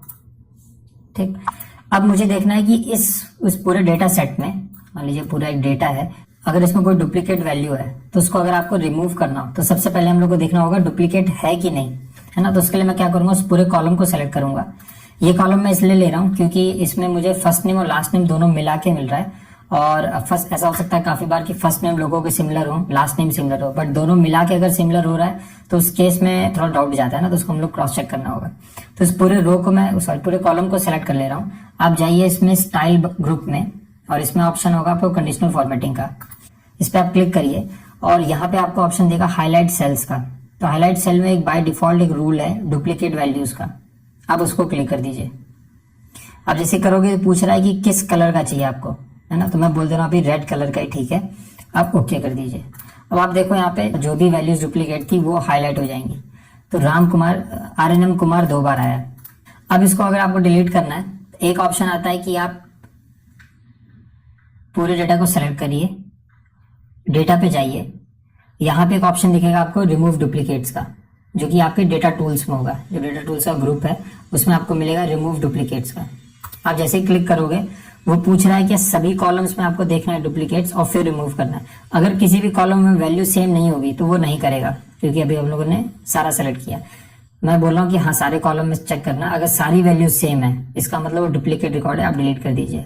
ओके करूंगा तो वो अपने आप बताएगा कि एक डुप्लीकेट वैल्यू मिली थी, बाकी जितने भी हैं वो सब यूनिक हैं। तो इसने एक डिलीट कर दिया, है ना, यहाँ से एक डिलीट हो गया। अभी एक्स्ट्रा स्पेस को हम लोग यहाँ से सेलेक्ट करके राइट से डिलीट कर सकते हैं, राइट क्लिक करके डिलीट कर सकते हैं या कंट्रोल माइनस प्रेस कर सकते हैं। अभी हम लोग क्या करते हैं, इसके ऊपर एक हेडिंग दे देते हैं। तो अगर मुझे हेडिंग देना है इसके ऊपर स्पेस चाहिए, यहाँ पे सबसे टॉप पे जाके मैं राइट क्लिक करूंगा, इंसर्ट का ऑप्शन, इंसर्ट। अब मुझे अगर और रो इंसर्ट करनी है, मतलब एक ही प्लेस पे, तो बार बार जाके राइट क्लिक करके इंसर्ट करने से अच्छा है कि एक शॉर्टकट है कंट्रोल वाई का, मतलब ये रिपीट करेगा उसी स्टेप को। तो मैं जितनी बार कंट्रोल वाई दबाऊंगा उतने वो नए नए आपके लिए कॉलम रोज बनाता जाएगा। ठीक, बट अभी मुझे उतने नहीं चाहिए तो इस सबको हटा दे रहा हूँ, कंट्रोल माइनस। अब यहाँ पे मैं इसके टॉप पे एक हेडिंग लिखता हूँ जो कि इसका नाम कवर करेगा। इसका नाम क्या है, तो मैं लिख देता हूँ एम्प्लॉय। अभी ये सेंट्रल लाइन है इसलिए आपको नहीं दिख रहा। होम बटन पे जाइए, मैं चाहता हूँ कि ये सारा कुछ मिला के सेंटर में आ जाए। उसके लिए क्या करूंगा, मैं यहाँ से यहाँ तक, जहां तक मुझे वो सेंट्रल लाइन करना है, और ये पूरा का पूरा एक सेल बन जाए। तो उसके लिए मैं क्या करूंगा, मर्ज ऑप्शन का, इसमें मर्ज का एक ऑप्शन आता है, आप इसको सेलेक्ट करिए जितने सेल्स को आपको मर्ज करना है। आप अलाइनमेंट में जाइए, ग्रुप में, यहाँ पे एक ऑप्शन है मर्ज इन सेंटर का। आप जैसे ही क्लिक करेंगे वो अपने आप सेंटर में आ जाएगा। बट इसको नीचे वाले रो को भी हम लोग सेंटर में ले लें। दोबारा आप इस पे मर्ज पे क्लिक करिए, सब कुछ अनसेलेक्ट हो जाएगा। आप फिर से क्लिक करिए और सेंटर में आ जाएगा। अलाइनमेंट में जाइए आप, यहाँ पे अलाइनमेंट ग्रुप में गए, मिडिल अलाइनमेंट का ऑप्शन, उस पर जाइए, सेंटर में आ जाएगा। इसके बाद हम लोग दोबारा बॉर्डर्स में जाएंगे, यहाँ पे एक ऑप्शन है थिक बॉर्डर्स का, थिक बॉर्डर्स दे देंगे तो चारों तरफ देखोगे एक थिक बॉर्डर आ जाएगा, थोड़ा देखने में ठीक लगता है। अब इसमें अगर आप चाहो तो कोई कलर डाल सकते हो, है ना, आप जो भी कलर सेलेक्ट करना चाहो वो सेलेक्ट कर सकते हो। तो जैसे मान लीजिए मैं कोई भी एक हल्का कलर ले रहा हूँ इस टाइप का, तो ये आ गया। अब इसका फॉन्ट का साइज बढ़ाना है तो आप यहाँ पे जाइए, increase font size, font group में, और आप जितना चाहो उतना बढ़ा सकते हो। तो मैं 18 रख रहा हूँ और इसको बोल्ड कर दे रहा हूँ, है ना। तो ये आपका हो गया सैलरी, एम्प्लॉय का सैलरी डिस्क्रिप्शन, जहाँ पे ये सारा का सारा डिटेल आपको मिलता है। तो इसमें हम लोगों ने ऑलमोस्ट सारे बेसिक चीजें कवर कर ली हैं। इसके अलावा आप कुछ कुछ चीजें और देख सकते हो या एक्सप्लोर कर सकते हो, वो आप जैसे जैसे करोगे वैसे वैसे सीखोगे। जैसे कि मान लीजिए मैं कोई एक लाइन लिखता हूँ, Ram has the highest salary, है ना, कि राम की हाईएस्ट सैलरी है। तो अगर इसको मैं चाहता हूं कि एक ही सेल के अंदर आ जाए, तो यहाँ पे एक ऑप्शन है रैप टेक्स्ट का। अब जैसे ही क्लिक करोगे एक सेल के अंदर ही सब कुछ आ जाएगा, ये पूरा पूरा एक सेल बन गया।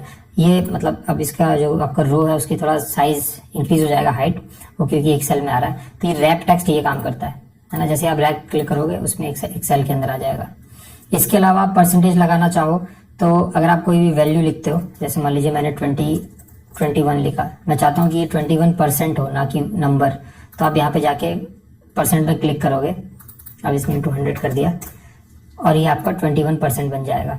ऐसे ही आप इसमें फॉन्ट चेंज कर सकते हो, है ना। तो जैसे मान लीजिए जो हेडिंग है मैं चाहता हूँ उसका फॉन्ट कुछ और हो जाए, तो यहाँ पे आपको फॉन्ट वाले ग्रुप में सबसे ऊपर कैलिब्री लिखा होगा, उसके बगल ऑप्शन है यहाँ पे ड्रॉप डाउन, आप उस पर क्लिक करोगे, यहाँ पे डिफरेंट फॉन्ट्स मिल जाएंगे।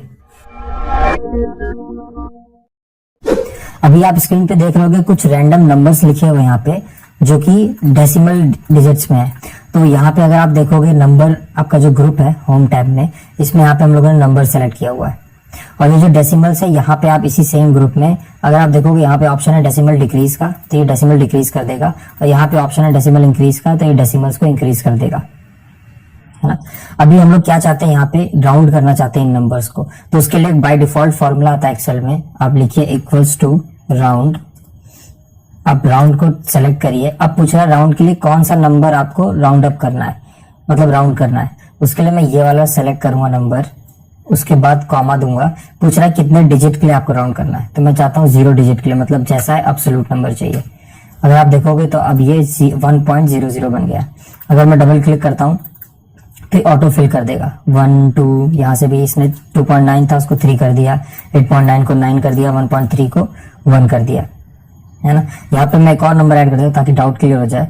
मान लीजिए अगर कोई नंबर होता 4.55599 करके, तो उसको ये बाय डिफॉल्ट 5 में कन्वर्ट कर देता, क्योंकि 4.5 से ज्यादा है नंबर, ठीक है। अब हम लोग देखते हैं कि राउंड अप क्या करता है। अगर इक्वल्स टू में लिखता राउंड, यहाँ पे आपको लास्ट ऑप्शन मिलेगा राउंड अप का, इसको सेलेक्ट करता हूँ। इसमें भी सेम नंबर देंगे और पूछ रहा है कितने डिजिट के लिए करना है, तो इसमें भी मैं चाहता हूँ 0 डिजिट के लिए हो। तो राउंड अप में आप देख सकते हो कि ये एक नंबर इंक्रीज कर देता है। 1 पॉइंट कुछ भी आएगा, 0.3 भी आ रहा है तो उसको 2 पे भेज देगा, 2 पॉइंट कुछ भी आएगा उसको 3 पे भेज देगा, 8 पॉइंट कुछ भी आया उसको 9 पे, 4 पॉइंट कुछ भी 5 पे। तो नाम ही है इसका राउंड अप करना। तो ये आपको डिसाइड करना होगा इसको कब यूज करना है। सिमिलरली सेम टू सेम ऐसे ही आपका आता है राउंड डाउन, जो कि सेकंड नंबर पे है, उसको सेलेक्ट करो। उसमें भी आपको नंबर सेलेक्ट करना है और मैं भी ये चाहता हूँ 0 डिजिट के लिए राउंड अप हो। तब ये क्या करेगा, डाउन करेगा। इसका जस्ट अपोजिट, इसमें क्या कहता है 2 पॉइंट कुछ भी आएगा उसको 1 बढ़ाता है, इसमें कुछ भी होगा 1 पॉइंट भले 99, जैसे इसमें आप देखो 2.999 है ना, इसको राउंड अप करते हैं 3 आता है, बट ये क्या करेगा राउंड डाउन कर देगा। तो 2 पॉइंट कुछ भी होगा उसको फर्स्ट डिजिट जो भी वो ले लेगा, 8 पॉइंट कुछ भी होगा ये 8 ले लेगा, 1 पॉइंट कुछ भी होगा 1, 4 पॉइंट कुछ भी होगा 4, है ना। तो ये 3 तरह के राउंड अप फंक्शंस यूज होते हैं, राउंडिंग के लिए फंक्शंस यूज होते हैं जिसको हम लोग जनरली एक्सेल में यूज करते हैं। अब चलते हैं अपने नेक्स्ट टैब की तरफ। इसमें हम लोग देखते हैं कि कैसे ऑटो फिल करते हैं, जो कि काफी ज्यादा यूज होने वाले टर्म्स हैं, जैसे कि मंथ्स हो गए, है ना। तो जैसे अब मैं इसमें लिखता हूँ जनवरी, है ना। आप जैसे इसको ड्रैग करोगे ये अपने आप समझ जाएगा कि ये मंथ्स है। आप राइट साइड में देख सकते हो लिख के भी आ रहा है हाईलाइट सा कि कहां तक जा रहा है। तो जैसे मैंने इसको दिसंबर तक ड्रैग किया तो दिसंबर तक आ गया। अभी ये आर सही से नहीं आ रहा, तो आप यहाँ पे डबल क्लिक करोगे ये एक्सपेंड हो जाएगा। सिमिलरली मुझे यहाँ पे मैं डेट भी डाल सकता हूँ, जैसे कि अगर मैं लिखता हूँ मंडे, है ना। अब ये समझ जाएगा कि इसको मैं अगर ड्रैग करता हूँ यहाँ से, आप राइट कॉर्नर में यहाँ प्लस साइन देख रहे हो, इसको होल्ड करके रखो तो ये बाय डिफॉल्ट समझ जाएगा कि ये डेज है। यहाँ पे भी आप डबल क्लिक कर दीजिए बढ़ जाएगा। अब आप चाहते हैं कि पूरा जैन नहीं लिखना, आपको सिर्फ जनवरी पूरा नहीं लिखना, सिर्फ जैन लिखना है, तब भी ये समझ जाएगा कि क्या लिख रहे हो आप। सिमिलरली आप सिर्फ अगर मंडे लिख देते हो, मंडे को शॉर्ट फॉर्म में, तब भी ये समझ जाएगा आप क्या कहना चाहते हो, है ना। तो एक्सेल इतना मतलब इंटेलिजेंट होता है कि ऑटो फिल कर देता है डेटा को। अगर मैं सिर्फ 1 लिखता हूँ और इसको ड्रैग करता हूँ तो ये कुछ नहीं करेगा, इसको लगेगा आप सिर्फ 1 चाहते हो रिपीट हो जाए। बट अगर मैं 1 लिखता हूँ नीचे 2 देता हूँ तो इसको समझ में आ रहा है कि एक एक वैल्यू इंक्रीज हो रहा है ना। तो अभी आप जैसे यहाँ पे ड्रैग करोगे वो नंबर इंक्रीज होने लगेगा। अब देखो अब यहाँ से 1 2 3 अप टू 12 चला गया, है ना। तो इतना समझदार ये एक्सेल होता है। अब हम लोग चलते हैं अपने शीट नंबर 1 पर। तो ये शीट आप यहाँ पे देख सकते हैं जिसमें हम लोगों का एक डेटा है जो कि RNM स्कूल का है। इसमें बच्चों के स्टूडेंट्स के नाम है, उनके जेंडर, एज, क्लास कौन से हाउस के हैं वो बच्चे, यूनिट टेस्ट 1, 2 और फाइनल टेस्ट का डेटा है, और साथ ही साथ उनकी एक ईमेल आईडी है। तो ये बेसिक हमारे पास डेटा है। अब इसमें हम लोग क्या करेंगे, सबसे पहले हम लोग ये देखते हैं कि किसी भी एक सेल के अंदर कमेंट कैसे ऐड करते हैं। एग्जांपल, जैसे मान लीजिए कि ये माधव की जो आईडी है ये अब काम नहीं करती, मुझे पता है ये। अगर कोई फ्यूचर में इस आईडी को देखे तो वो उस पर मेल ना करे, उसके लिए मैं यहाँ पे क्या कर सकता हूँ, यहाँ पे राइट क्लिक करूंगा और यहाँ पे आप एक ऑप्शन देखोगे इंसर्ट कॉमेंट का, आप उस पर क्लिक करिए और यहाँ पे आप कॉमेंट ऐड कर सकते हो। तो मैं कहूंगा मेल आईडी नॉट वर्किंग, ठीक। अब इसको चाहो तो आप थोड़ा सा बोल्ड कर सकते हो, तो मैं इसका साइज बढ़ा दे रहा हूँ, 9 है बाय डिफॉल्ट, मैं 12 कर दे रहा हूँ और इसका साइज थोड़ा कम कर दे रहा हूँ ताकि देखने में थोड़ा अच्छा लगे। अब आप बाहर क्लिक कर दीजिए कहीं भी। अब जैसे आप इसके ऊपर हॉवर करोगे आपको दिख जाएगा मेल आईडी नॉट वर्किंग, है ना। तो फ्यूचर में अगर इसको कोई डेटा को रिव्यू करता है या आप उसमें कोई कमेंट ऐड करना चाहते हो तो ऐसे ऐड कर सकते हो। अगर आप इस पर दोबारा इसी सेल पे राइट क्लिक करोगे तो आप इस कमेंट को चाहो तो एडिट कर सकते हो, चाहो तो डिलीट कर सकते हो। तो अभी के लिए मैं इसको डिलीट कर दे रहा हूँ, तो वो कमेंट यहाँ से हट जाएगा। तो ये हो गया आपका कमेंटिंग का पार्ट। अब आती है बारी की, इसमें हम लोग फिल्टर्स के साथ डेटा को कैसे मैनिपुलेट कर सकते हैं या डेटा को कैसे हम लोग ऑर्गेनाइज कर सकते हैं। तो जैसे अगर आपको फिल्टर लगाना है तो लास्ट वीडियो मैंने बताया था आपको कि आप डेटा टेबल में जाके एक तो फिल्टर लगा सकते हो यहाँ से। दूसरा ऑप्शन आता है कि आप कंट्रोल शिफ्ट एल प्रेस करिए, बाय डिफॉल्ट यहाँ पे फिल्टर्स लग जाएंगे, आप ड्रॉप डाउन देख सकते हैं। अब इसमें मैं क्या चाहता हूँ कि सिर्फ और सिर्फ मुझे मेल जो भी बच्चे हैं, बॉयज हैं, उनका डेटा दिखे। तो आप जेंडर कॉलम पे जाइए, यहाँ पे आपको ऑप्शन दिख रहा होगा मेल का, तो फीमेल को मैं अनसेलेक्ट कर दूंगा और ओके कर दूंगा। तो आप देख सकते हैं यहाँ जो भी डेटा आपको दिख रहा है वो सारा मेल स्टूडेंट्स का है ना। इसी तरह फीमेल का भी लगा सकते हो, फीमेल सेलेक्ट करिए, मेल को अनसेलेक्ट कर दीजिए, अब ओके प्रेस कर दीजिए। तो अब आपको सभी डेटा सिर्फ फीमेल बच्चों का दिखेगा। अब आपको ये फिल्टर हटाना है तो आप यहाँ पे दोबारा ड्रॉप डाउन पे जाइए, क्लियर है, क्लियर फिल्टर ऑप्शन आता है। एक ऑप्शन ये आप यहाँ से कर सकते हो। दूसरा ऑप्शन आता है आप कंट्रोल शिफ्ट एल हटा दीजिए, सारे कॉलम से आपके फिल्टर हट जाएंगे। अगर आप सिर्फ एक कॉलम चाहते हैं तो वहां पे आप जैसे अभी हम लोगों ने किया क्लियर फिल्टर, अगर आप सारे कॉलम से फिल्टर हटाना चाहते हैं तो कंट्रोल शिफ्ट एल, ठीक। इसके अलावा फिल्टर्स का काफी ज्यादा यूज क्या आता है, जैसे मैं दोबारा कंट्रोल शिफ्ट एल लिख रहा हूँ। अब मैं चाहता हूँ कि यहाँ पे भूमि जो हाउस है या जो भी हाउस मुझे सेलेक्ट करना है, जैसे मान लीजिए मैं सेलेक्ट करता हूँ वायु हाउस, ठीक। आप ओके करिए, तो अभी आपको सिर्फ वायु हाउस का डिटेल दिखा रहा है। अब इसमें मैं चाहता हूँ कि सिर्फ मेल बच्चों का डिटेल आए, तो अभी तो एक ही है, तो यहाँ पे आप जाके अगर आप फीमेल को हटा देते हैं तो सिर्फ मेल बच्चों का डिटेल आ जाएगा। तो इस वक्त हम लोगों ने क्या किया है, मल्टीपल कॉलम्स में फिल्टर लगाया है, एक तो हाउस में लगाया है और एक जेंडर में लगाया है। तो आपको 2 बार, अभी अगर आप यहाँ पे देखोगे तो आपको बाकी सारे कॉलम्स अनसेलेक्टेड है ना। अगर मैं क्लियर फिल्टर करता हूं तो आप देखो सिर्फ मेल सेलेक्टेड, बाकी सारे हाउस आ गए, है ना। अगर यहाँ से भी मैं फिल्टर हटा देता हूँ तो यहाँ पे सारे कॉलम्स का डेटा आ जाएगा, जैसा पहले था वैसा आ गया। एक काम तो ये करता है फिल्टर। दूसरा काम फिल्टर क्या कर सकता है, आप दोबारा कंट्रोल शिफ्ट एल किए, मान लीजिए यहाँ पे तो अभी आपको सारे बच्चों के नाम दिख रहे हैं। मान लीजिए ये लिस्ट होती है आपकी 1000 बच्चों की या 10,000 बच्चों की। उस केस में अगर आपको किसी बच्चे का नाम ढूंढना होता तो आप कैसे करते, आप एक एक बच्चे का नाम जाके तो देख नहीं सकते। उस केस में आप यहीं पे लिख सकते हो, जैसे मैं लिखता हूँ मान लीजिए गोपाल, है ना। अगर लिस्ट में कोई भी नाम गोपाल का होगा तो आ जाएगा। अब ओके करिए, अभी जो डेटा दिखा रहा है आपको सिर्फ गोपाल के लिए दिखा रहा है। अब आप यहाँ से इसको जाके फिल्टर करके क्लियर फिल्टर हटा सकते हो। इसके अलावा फिल्टर में आप क्या यूज कर सकते हो, मैं चाहता हूँ कि ये डेटा सॉर्ट हो जाए असेंडिंग टू डिसेंडिंग। अभी बाय डिफॉल्ट ये ए से वी तक है, इसका उल्टा करना चाहता हूँ मैं। अब यहाँ पे जाइए, फिल्टर में एक ऑप्शन आता है सॉर्ट का, आप सॉर्ट कर दीजिए Z to A। तो अब आप देखोगे कि ये V से लेके A तक डेटा ऑटोमेटिक फिल्टर हो गया, सॉर्ट हो गया। इसके अलावा आप क्या कर सकते हो, दोबारा मैं फिल्टर हटाता हूँ। अब मैं चाहता हूँ कि फाइनल टेस्ट स्कोर के बेसिस पे हो, जिसका हाईएस्ट है वो सबसे ऊपर आए, तो मैं करूंगा लार्जेस्ट टू शॉर्टेस्ट। अब आप देखोगे जिसका सबसे हाईएस्ट स्कोर है वो है अभिमन्यु, इसका 99 स्कोर। सेकंड हाईएस्ट आपका आता है वृंदा का, थर्ड हाईएस्ट आपका है केशव का जिसका 96 है। एक्चुअली थर्ड हाईएस्ट में 2 बच्चों का कॉमन है, एक का 96, दोनों का 96 है, एक केशव एक गोपी, है ना। तो ऐसे आप डेटा को सॉर्ट कर सकते हो। इसके अलावा चाहो तो आप मल्टीपल कॉलम्स में भी सॉर्ट कर सकते हो। मल्टीपल कॉलम्स में कैसे, आप फिल्टर में जाइए, सॉर्ट ऑप्शन में जाइए, यहाँ पे आप फिल्टर क्रिएट करिए कि मैं चाहता हूँ एज आए स्मॉलेस्ट टू लार्जेस्ट, है ना। इसके अलावा ऐड लेवल करिए आप। फिर मैं चाहता हूँ कि वो बच्चे का फाइनल स्कोर के बेसिस पे सिलेक्शन हो, मतलब फिल्टर लगे लार्जेस्ट टू शॉर्टेस्ट। अब ये 2 फिल्टर मैं चाहता हूँ, ओके करिए। अब आप यहाँ पे देखोगे कि सबसे पहले हम लोगों ने क्या बोला था कि ए से सॉर्ट हो, तो सबसे पहले जो भी मिनिमम एज है वहां से आ गया 11 से 17 तक। अब ये 11 बच्चा था 11 साल का, उसका हाईएस्ट स्कोर था 91। जो 12 एक ही बच्चा है उसका 89 है। बट यहाँ देखो आप, यहाँ पे 3 बच्चे हैं जो कि 14 ईयर्स के हैं। इसमें इसने क्या किया, सबसे हाईएस्ट स्कोर 14 ईयर्स में वृंदा का है, कितना है 98। सेकंड किसका है, इंदु का, कितना है 89। थर्ड आता है आपका गोपाल, उसका कितना है 79। तो यहाँ पे सॉर्ट करेगा। ऐसे ही अगर आप 16 में भी देखोगे आप, तो इसमें भी इसने सॉर्ट किया हुआ है, सबसे हाईएस्ट 99 और फिर ऐसे ही करता है। तो इस तरह से आप मल्टीपल कॉलम्स में भी फिल्टर लगा सकते हैं। तो ये हो गया आपके फिल्टर्स लगाने का तरीका। एक और चीज आप फिल्टर्स में कर सकते हो, वो काफी बार यूज होता है। जैसे फाइनल टेस्ट में जाता हूँ, नंबर्स पे आप फिल्टर लगा सकते हो। किसी दो नंबर के बीच के नंबर चाहिए आपको, या ग्रेटर देन चाहिए या लेस देन चाहिए, तो मैं चाहता हूँ कि नंबर बिटवीन, है ना। तो इस ग्रेटर देन और इक्वल्स टू मैं चाहता हूँ वो हो 91, उससे ज्यादा हो या उसके बराबर हो। लेस देन और इक्वल्स टू 99 ना, इन दोनों के बीच के नंबर इंक्लूडिंग दीज टू, वो आपको यहाँ पे रिजल्ट में मिल जाएंगे। तो आप देखोगे इन बच्चों के नंबर 91 या 99 के बीच के हैं, है ना।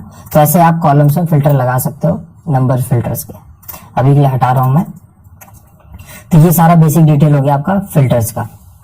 अब नेक्स्ट हम लोग टॉपिक देखते हैं कि अभी तो ये बाय डिफॉल्ट मतलब हम लोगों ने एक डेटा बना रखा है, बट इसको मैं चाहता हूँ कि टेबल में कन्वर्ट कर दूं। उसको आप, अगर आपको देखना है कि ये टेबल में है कि नहीं, उसके लिए आप क्या करोगे, आप इसके यहाँ पे क्लिक करिए, इंसर्ट टैब में जाइए, यहाँ पे देखिए टेबल का ऑप्शन। अगर ये आपके लिए हाईलाइटेड है, इसका मतलब ये इंसर्ट टेबल अभी तक नहीं हुआ है, मतलब ये टेबल में कन्वर्ट नहीं हुआ है। मैं जैसे ही क्लिक करूंगा, ये बाय डिफॉल्ट एक पूरा का पूरा रेंज सेलेक्ट कर लेगा, क्योंकि एक्सेल इतना स्मार्ट होता है, इसको पता है कि आप इस डेटा को टेबल में कन्वर्ट करना चाहते हैं। अगर ये नहीं करता तो आप इसको, जैसे मान लीजिए बाय डिफॉल्ट नहीं कर रहा है ये, तो आप फिर यहाँ से मैनुअली सेलेक्ट कर सकते हैं, है ना। सारा सेलेक्ट कर लिया, उसके बाद आप बोल दीजिए माय टेबल हैज हेडर्स। अगर आपने ये टिक किया है तो जो भी टॉप का कॉलम होगा आपका, सॉरी जो भी टॉप का रो होगा, उसको ये हेडर बना देगा। आप ओके करिए। अब आप यहाँ पे देखिए ये टेबल अपने आप बन गया है, और यहाँ पे एक ऑप्शन आपका टैब खुल जाएगा टेबल डिजाइन का। थोड़ा सा इजी बनाने के लिए मैं ये ऑप्शन ले रहा हूँ। ये आपको टेबल मिल गया। इसके लिए एक और शॉर्टकट आता है, आप आप पूरा अपना डेटा जहां तक है, जितने कॉलम्स और रोज में, वो सेलेक्ट करिए और आप कंट्रोल टी प्रेस कर दीजिए। तो ये शॉर्टकट है टेबल बनाने का। अब हम लोग देखते हैं कि इस टेबल में स्लाइसर कैसे ऐड कर सकते हैं। उसके लिए आप जाइए इंसर्ट टैब में, फिल्टर्स में आपको फिल्टर्स का ग्रुप है, इसमें ऑप्शन है स्लाइसर्स का। आप जैसे ही ओके करेंगे, जो भी टेबल आपका सेलेक्टेड है उस पेज पे, है ना, उस शीट पे, उसके हिसाब से एक स्लाइसर दिखा देगा। अगर आप देखोगे सारे कॉलम्स का हेडर्स है यहाँ पे, जितने भी कॉलम्स आप देख रहे हो। अब मैं चाहता हूँ मुझे स्लाइसर मिले बेस्ड ऑन जेंडर और बेस्ड ऑन हाउस, इन दो के बेसिस पे मिले। आप ओके करिए, आपके लिए 2 स्लाइसर यहाँ पे भेज देगा, है ना। इसको मैं अपने हिसाब से थोड़ा कस्टमाइज कर ले रहा हूँ ऐसा, और इसका भी लेंथ काफी ज्यादा है, इसको मैं ऐसे कर ले रहा हूँ। तो इसका यूज क्या होता है, जैसे मैं चाहता हूँ कि ये टेबल में सिर्फ मेल बच्चों का डेटा दिखे, आप मेल पे क्लिक करिए, आपको सिर्फ मेल स्टूडेंट्स का डेटा दिखेगा। अगर आपको नहीं चाहिए, आप यहाँ पे जाइए, राइट साइड में ऑप्शन है क्लियर फिल्टर, आप हटा दीजिए, सारे बच्चों का दिखेगा। मैं चाहता हूँ कि सिर्फ जल हाउस के बच्चों का डेटा दिखे, आप जल पे क्लिक करिए, सिर्फ जल हाउस के बच्चों का आ जाएगा। आप फिल्टर हटा दीजिए, सब हट जाएगा। अब अग्नि पे क्लिक करिए, सिर्फ अग्नि के बच्चों का आ जाएगा, है ना। इस तरह करके आप मल्टीपल फिल्टर भी लगा सकते हैं। जैसे भूमि पे क्लिक किया मैंने, अब मैं चाहता हूँ यहाँ पे सिर्फ मेल बच्चों का डेटा है, आप मेल पे क्लिक करिए, यहाँ पे आपको मेल का दिख जाएगा। आप फीमेल पे क्लिक करेंगे, उनका डेटा आ जाएगा, है ना। तो ये सब टाइप के आप चीजें इजी कर सकते हैं कंपेयर टू आप यहाँ पे जाएं, फिर आप जेंडर सेलेक्ट करें, फिर आप यहाँ पे हाउस पे, फिर ये करें। तो यहाँ पे आप 1 क्लिक में कर सकते हैं। ये स्लाइसर का सबसे बड़ा हेल्पफुल होता है, मतलब एक तो देखने में भी काफी अच्छा होता है, डेटा विजुअलाइजेशन पर्सपेक्टिव से भी, और इजी टू यूज होता है। तो ये हो गया आपका स्लाइसर्स। अब नेक्स्ट हम लोग देखते हैं कि इसमें हम लोग अगर कुछ चीजें एक्स्ट्रा ऐड करना चाहते हैं, जैसे मान लीजिए कोई फोटो, जैसे ज्यादातर क्या होता है जब भी आप किसी क्लाइंट के लिए डेक बनाते हैं या आप कोई फाइल बनाते हैं उनके लिए, कोई ऐसे वर्कशीट पे कुछ काम करते हैं, तो यहाँ पे आप उनके ब्रांड का नाम लिखते हैं, लोगो लगाते हैं, है ना। तो उसके लिए आप क्या करोगे, इंसर्ट में जाओगे, यहाँ पे ऑप्शन आता है पिक्चर्स का। आप यहाँ पे अपने डिवाइस से कोई भी चीजें इंसर्ट कर सकते हो, कोई भी इमेज, उसको आप एडिट कर सकते हो। और सिमिलरली आप अगर ऑनलाइन कोई इमेज ढूंढना चाहते हो तो आप यहाँ क्लिक करके जा सकते हो। तो अभी मैं इमेज की जगह क्या कर रहा हूँ, शेप्स ला रहा हूँ। जो काम हम लोग शेप्स के लिए करते हैं, सेम काम पिक्चर्स के लिए भी करते हैं। तो जैसे शेप अगर मैं देखूं तो जैसे मान लीजिए ये रेक्टेंगल बॉक्स लेके आ रहा हूँ, रेक्टेंगल बॉक्स सेलेक्ट हो गया। आप उसको कहीं पे भी आपको बनाना होगा, तो उसके लिए मैं क्या कर रहा हूँ, यहाँ पे रेक्टेंगल बॉक्स बना दे रहा हूँ। ठीक, अब आप ये देखोगे रेक्टेंगल बॉक्स बन गया, इसको मैं कहीं भी ड्रैग कर सकता हूँ, है ना। चाहूँ तो यहाँ लेके आ सकता हूँ, इसका साइज छोटा कर दिया। ठीक, इसके बाद आप कलर चेंज कर सकते हो, इसके अंदर आप कोई फॉन्ट लगा सकते हो। फॉन्ट लगाना है तो उसके लिए आप क्या करो, डबल क्लिक कर दो और जो चाहे आप वो लिख सकते हो, है ना। इसके अंदर एक ऑप्शन ये आ जाता है, जैसे कुछ लोग हेडिंग के लिए यूज करते हैं, उसके लिए भी आप कर सकते हो। अगर हटाना चाहो तो डबल क्लिक करके हटा सकते हो। इसके अलावा आप इसमें जाओगे शेप फिल में, तो आप यहाँ पे अभी आपने जो भी रैंडम कलर सेलेक्ट किया वो आ जाएगा। मैं चाहता हूँ कोई फिल ना है, तो आप यहाँ पे ऑप्शन आता है नो फिल का, तो वो हट जाएगा। इसके अलावा शेप का जो आउटलाइन है उसका आप अगर देखो हाइट विड्थ कितना है, तो अगर विड्थ इतना कर दोगे आप तो इस शेप का विड्थ इतना ज्यादा बढ़ जाएगा, है ना। अगर मैं चाहता हूँ कि इस शेप का विड्थ तो ठीक है, मैं इसका कलर चेंज करना चाहता हूँ, तो आप यहाँ पे जाके कलर चेंज कर सकते हो। जो कलर चाहो आप वो कलर ले सकते हो। जैसे ब्लैक लेते हो तो ये आ जाता है ना। अभी के लिए मैं विड्थ कम कर दे रहा हूँ, जैसे इतना कर दे रहा हूँ। इसके अलावा शेप में आप कुछ एक्स्ट्रा ऐड करना चाहते हो, जैसे डैश, है ना। आप ये डिफरेंट टाइप के डैश ऑप्शन है आपके पास। तो जैसे एक ऑप्शन ये है, तो अब आपको वो ऐसा दिखेगा जो आपका बॉक्स है। तो ये सब चीजें हम लोग कभी कभार यूज करते हैं जब आपको किसी चीज को हाईलाइट करके दिखाना हो, है ना। आप उसमें कुछ फिल्टर नहीं लगा रहे हो, वो स्टैटिक डेटा हो, उस केस में आप ये सब चीजें शेप्स का यूज करते हो। एक और चीज आप शेप्स में कर सकते हो, जैसे इसका साइज अगर आपको बढ़ाना घटाना है तो वो आप यहाँ से जाके एक तो कर सकते हो, जो आपको राइट साइड में जो डॉट्स दिख रहे हैं उनकी हेल्प से। इसके अलावा जैसे आप शेप्स पे क्लिक करते हो एक ऑप्शन खुलता है टैब जिसको बोलते हैं शेप फॉर्मेट। यहाँ पे अगर आप ऑप्शन देखोगे तो यहाँ पे भी हाइट विड्थ है, तो यहाँ से भी आप कर सकते हो, रोटेट कर सकते हो, उसको अलाइन कर सकते हो। आप उसको फॉरवर्ड लेके आ सकते हो, बैकवर्ड लेके आ सकते हो। फॉरवर्ड बैकवर्ड का क्या मतलब होता है, जैसे कि अगर मैं यहाँ स्लाइसर के ऊपर लेके आता हूँ उसको, जहाँ पे हाउस लिखा है, अब आप देखो ये स्लाइसर के ऊपर आ रहा है बीच में, है ना। अगर आप इसको यहीं रखना चाहते हो, इसमें एक ऑप्शन आता है सेलेक्ट बैकवर्ड। जैसे आप करोगे जितना पार्ट इसके स्लाइसर के ऊपर आएगा वो हट जाएगा। अब आप देखो पीछे का पार्ट हाईलाइट हो रहा है जो स्लाइसर के ऊपर नहीं, बाकी दिख रहा है आपको। अगर आप इसको आगे लेके आना चाहते हो सेलेक्ट फॉरवर्ड, तो वो अपने आप उसके ऊपर आ जाएगा स्लाइसर के ऊपर, है ना। अगर आप दोबारा बैकवर्ड करोगे तो वो गायब ही हो जाएगा। मैं कंट्रोल जी कर रहा हूँ क्योंकि मुझे वो चाहिए, तो अभी मैं इसको लाके यहाँ पे रख दे रहा हूँ। तो ये तो हो गया आपका शेप्स का और इमेजेस का। इसी इंसर्ट टैब में एक ऑप्शन आता है आपका हाइपर लिंक का या लिंक का, ठीक, जिसमें आपको जब भी लिंक्स ग्रुप है उसमें आपको ऑप्शन आएगा लिंक, जिसको बोलते हैं add a hyper link. Hyper link का मतलब क्या होता है, जैसे लिंक का मतलब ही क्या होता है कि आप किसी चीज को कनेक्ट करना, लिंक का मतलब ये हो गया ना। तो अगर आप किसी सेल को किसी वर्कशीट के साथ कनेक्ट करना चाहते हैं, है ना, या आप किसी और डेटा सोर्स के थ्रू किसी पेज के वेबसाइट के यूआरएल के थ्रू कनेक्ट करना चाहते हैं, वो सभी काम आप इस लिंक के थ्रू कर सकते हैं। एग्जाम्पल जैसे मैं आपको देता हूँ, जैसे मान लीजिए यहाँ पे जो नेम है ना, इन बच्चों का नेम को मैं कॉपी करता हूँ, कंट्रोल सी, एक और नया टैब बना रहा हूँ और वहां पे करता हूँ कंट्रोल वी, इसका साइज में इंक्रीज कर दे रहा हूँ, कुछ ज्यादा ही हो गया।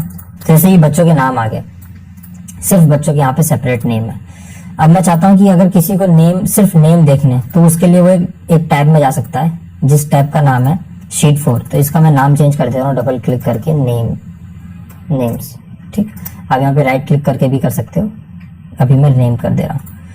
अब दोबारा शीट 1 पे चलेंगे। अब आप यहाँ पे करिए कंट्रोल के, जिस भी जगह आपको हाइपरलिंक ऐड करना है वहां पे आप क्लिक करिए और प्रेस करिए कंट्रोल के, तो ये विंडो ओपन हो जाएगा आपके लिए, है ना, ये डायलॉग बॉक्स। या दूसरा चीज आप दोबारा यहाँ पे जाइए लिंक्स में, इंसर्ट टैब में लिंक्स ग्रुप में, अब लिंक्स पे क्लिक करिए, सेम टैब ओपन हो जाएगा, है ना।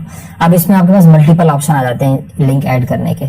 तो अभी मैं क्या चाहता हूँ कि इसी डॉक्यूमेंट के ऊपर मैं एक अपना लिंक ऐड करना चाहता हूँ, क्योंकि अगर आप देखोगे शीट नेम, जो शीट 1 और शीट नेम है ये एक ही वर्कबुक के अंदर आता है। तो यहाँ पे ऑप्शन दिया है प्लेस इन दिस डॉक्यूमेंट, अब ओपन करिए। अब आपको जितने भी इसके अंदर इस वर्कबुक के अंदर जितने भी शीट्स हैं वो सभी दिखा रहा है आपको। शीट 1 नेम, मैं चाहता हूँ कि ये जो कॉलम है ये कनेक्ट हो जाए मेरा शीट नेम से। अब शीट नेम में तो कनेक्ट हो गया, अब उसमें पूछ रहा है कि कॉलम का नेम कहाँ से स्टार्ट होता है सेल का रेफरेंस, तो इसने A1 लिया बाय डिफॉल्ट। अभी के लिए मैं ओके कर रहा हूँ, तो आप देखो यहाँ पे जाके A1 सही में A1 से ही स्टार्ट हो रहा है ना। तो ये होगा क्या, जैसे ही कोई यहाँ पे आएगा, आप देखो यहाँ पे आपको ऑप्शन आ जाएगा एक ऐसे फिंगर बटन का आ जाएगा। जैसे आप इसको क्लिक करोगे अब इस टैब पे बाय डिफॉल्ट आ जाओगे, नेम टैब पे, है ना, क्योंकि अब ये एक हाइपर लिंक बन चुका है, लिंक आ चुका है। तो ऐसा हम लोग तब यूज करते हैं जब काफी सारी आपके पास शीट हो और एक ही शीट में आप सभी का समरी दे दो एक एक लाइन का, कि इस शीट में आपका सेल्स का डेटा है, इस शीट में आपका परचेज जो भी आपके वेंडर्स उनका डेटा है, इस शीट में आपका रिटर्न का डेटा है, इस शीट में आपके प्रॉफिट्स हैं, है ना। तो वो सभी शीट के आप नाम लिख दीजिए और सभी को आप हाइपर लिंक दे दीजिए, मतलब इसी को आप यहाँ पे हाइपर सभी शीट के साथ दे दीजिए, है ना। तो जैसे कोई क्लिक करेगा उस शीट में पहुंच जाएगा। तो इस केस में ऐसे हम लोग हाइपर लिंक यूज करते हैं। अभी अगर जैसे मान लीजिए मैं यहाँ पे जेंडर पे क्लिक करता हूँ और कंट्रोल के प्रेस करता हूँ, अगर आप कोई वेब एड्रेस देना चाहते हो, है ना, तो आप इस पे जाइए और यहाँ पे आप वेब एड्रेस दे सकते हो। तो जब भी कोई यहाँ पे जैसे आप वेबसाइट का एड्रेस दोगे, जैसे आप क्लिक करोगे उस वेबसाइट के एड्रेस पे पहुंच जाओगे। तो काफी बार क्या होता है, हम लोग रेफरेंस के लिए देते हैं कि आप इस वेबसाइट के पेज पे जाइए, यहाँ पे आपको रेफरेंस मिल जाएगा। तो उस केस में आप यहाँ पे वो डेटा ऐड कर सकते हो, उस वेबसाइट का लिंक ऐड कर सकते हो। तो ये तो हो गया आपका हाइपर लिंक। अब हम लोग देखते हैं कि ड्रॉप डाउन कैसे ऐड करते हैं एक्सेल शीट में, है ना। ये ड्रॉप डाउन आपको काफी बार हेल्प करता है। अगर आप सेम कंसिस्टेंट डेटा सेलेक्ट करना चाहते हैं, जैसे अभी जिस केस में हम लोग करेंगे, तो उसके लिए हम लोग को क्या चाहिए होगा, एक सबसे पहले आपको एक टेबल चाहिए होगा जिसमें आपके जो भी ड्रॉप डाउन के अंदर जो भी आपकी लिस्ट आएगी, जो भी ऑप्शन आएंगे, वो आपको एक टेबल में डालना होगा। जैसे अभी मैंने यहाँ पे ग्रेड्स लिखे हुए हैं ABC, तो इसको मैं क्या करूंगा, अभी एक टेबल में कन्वर्ट कर दूंगा। यहाँ जाऊंगा टेबल, दूसरा शॉर्टकट आता है Ctrl+T का, जो भी हम लोग ने देखा। हेडर्स मेरी सी टेबल में है, मैं बोलूंगा ओके, तो अब ये टेबल बन जाता है ना। अब जहां पे भी आपको ड्रॉप डाउन ऐड करना है वहां पे आप क्लिक करिए और आप जाइए डेटा में, है ना। डेटा में एक ऑप्शन आता है डेटा वैलिडेशन का, आप उस पर क्लिक करिए।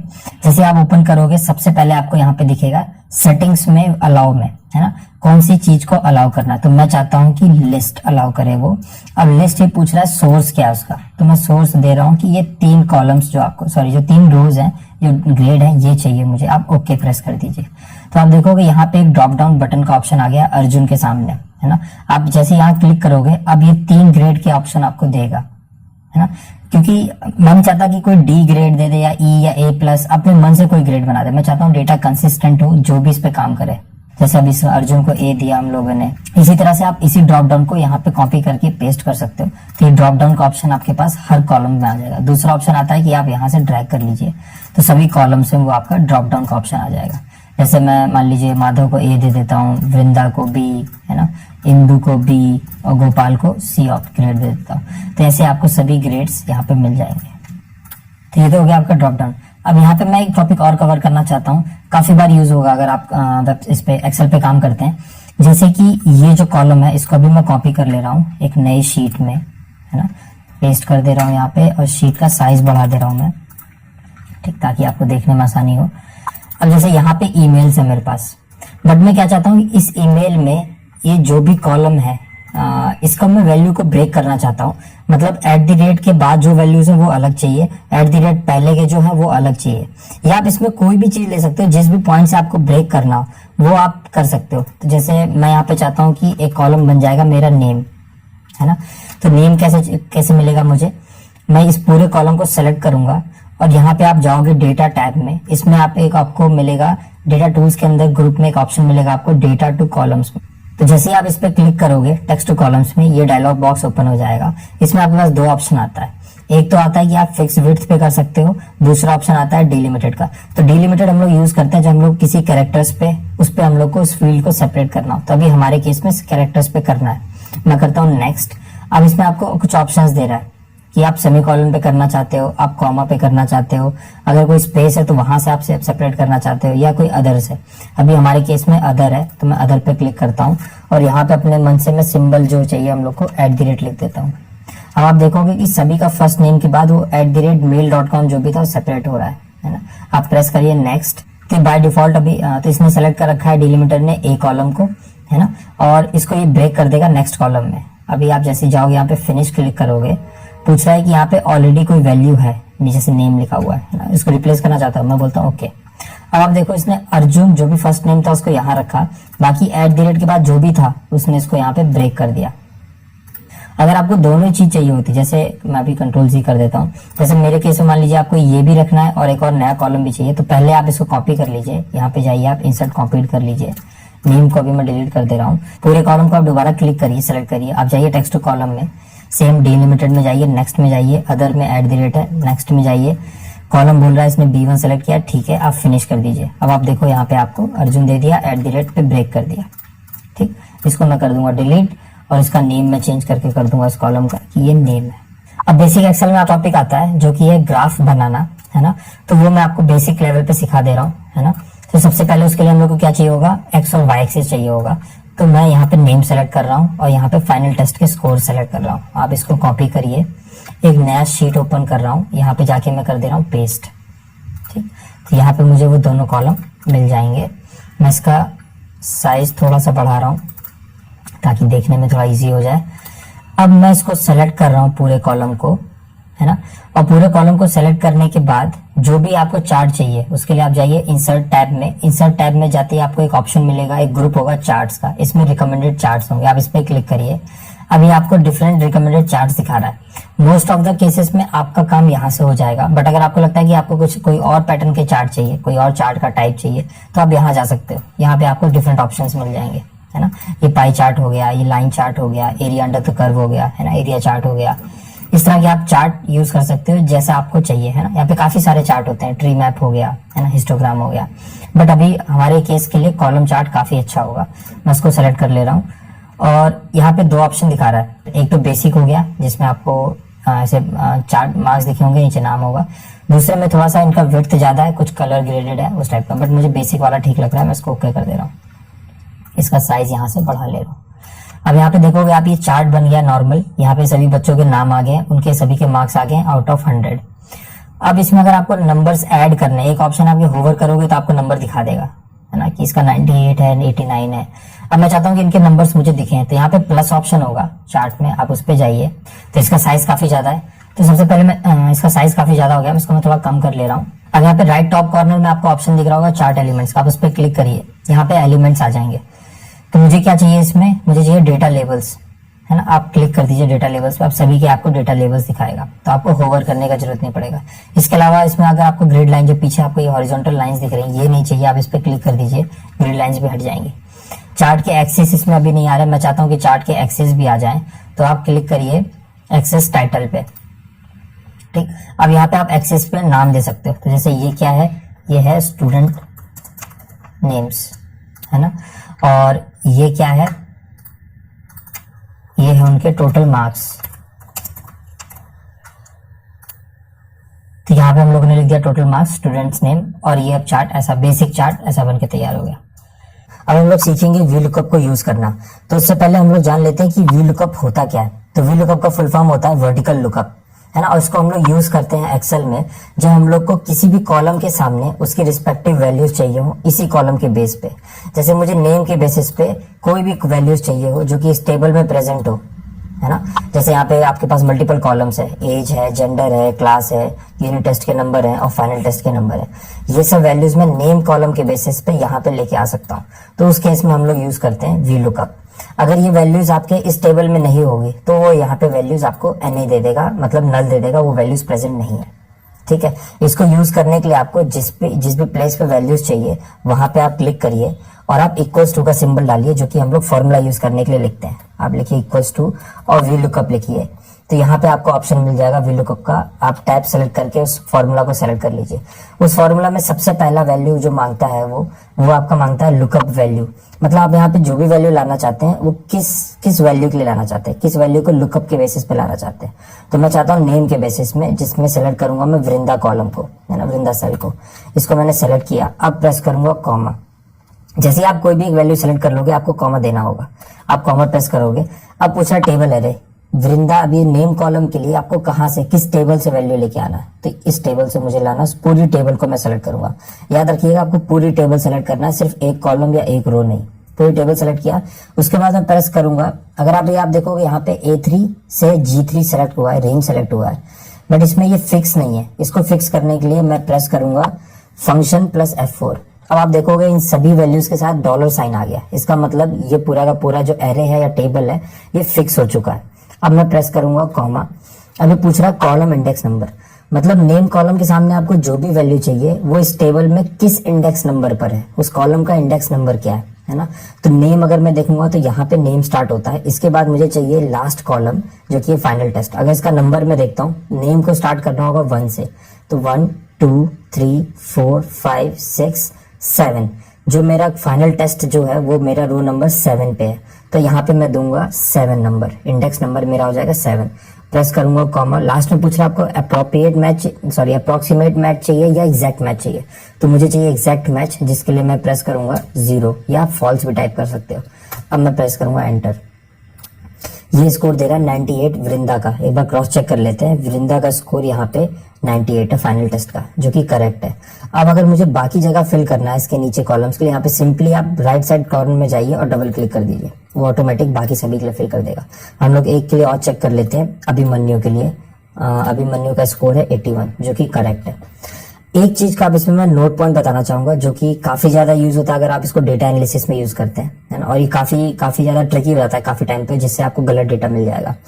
जैसे अगर ये नेम रिपीट होते हैं, है ना, अगर क्योंकि ये स्टूडेंट्स के नेम है, किसी क्लास में कोई बच्चे हैं उनके नाम है, ये रिपीट हो सकते हैं, एक नाम के 2 लोग हो सकते हैं, है ना, उस केस में आपको बहुत ज्यादा मतलब अटेंटिव रहना होगा, ध्यान रखना होगा जो वैल्यूज आई है वो करेक्ट आई है कि नहीं।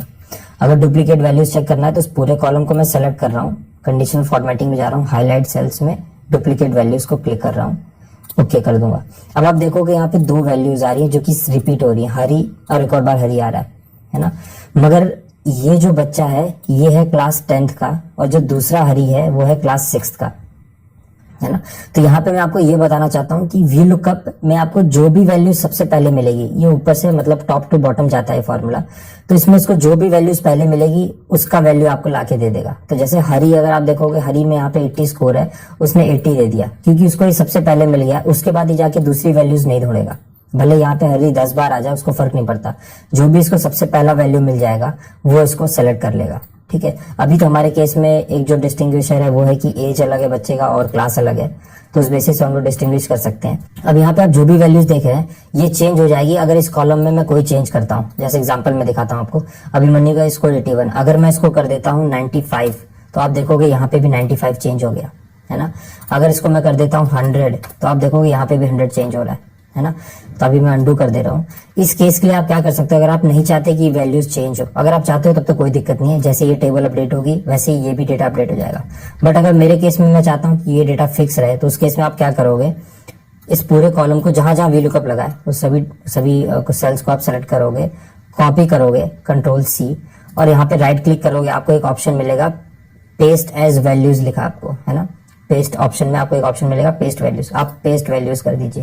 अब आप देखोगे तो फॉर्मूला बार में जो फॉर्मूलेज लगे थे वीलुकअप के वो हट चुके हैं, तो ये आपकी एक एब्सोल्यूट वैल्यू बन गई। अगर अब मैं यहाँ पे कोई चेंज करता हूँ, है ना, जैसे 100 कर देता हूँ, तो यहाँ कोई फर्क नहीं पड़ेगा क्योंकि अब ये एब्सोल्यूट नंबर बन चुके हैं, फॉर्मूलाज हट चुके हैं। तो आई होप आपको ये वीलुकअप टॉपिक क्लियर हो गया होगा। अब हम लोग देखते हैं कि पिवट टेबल को कब यूज करते हैं और कैसे यूज करते हैं।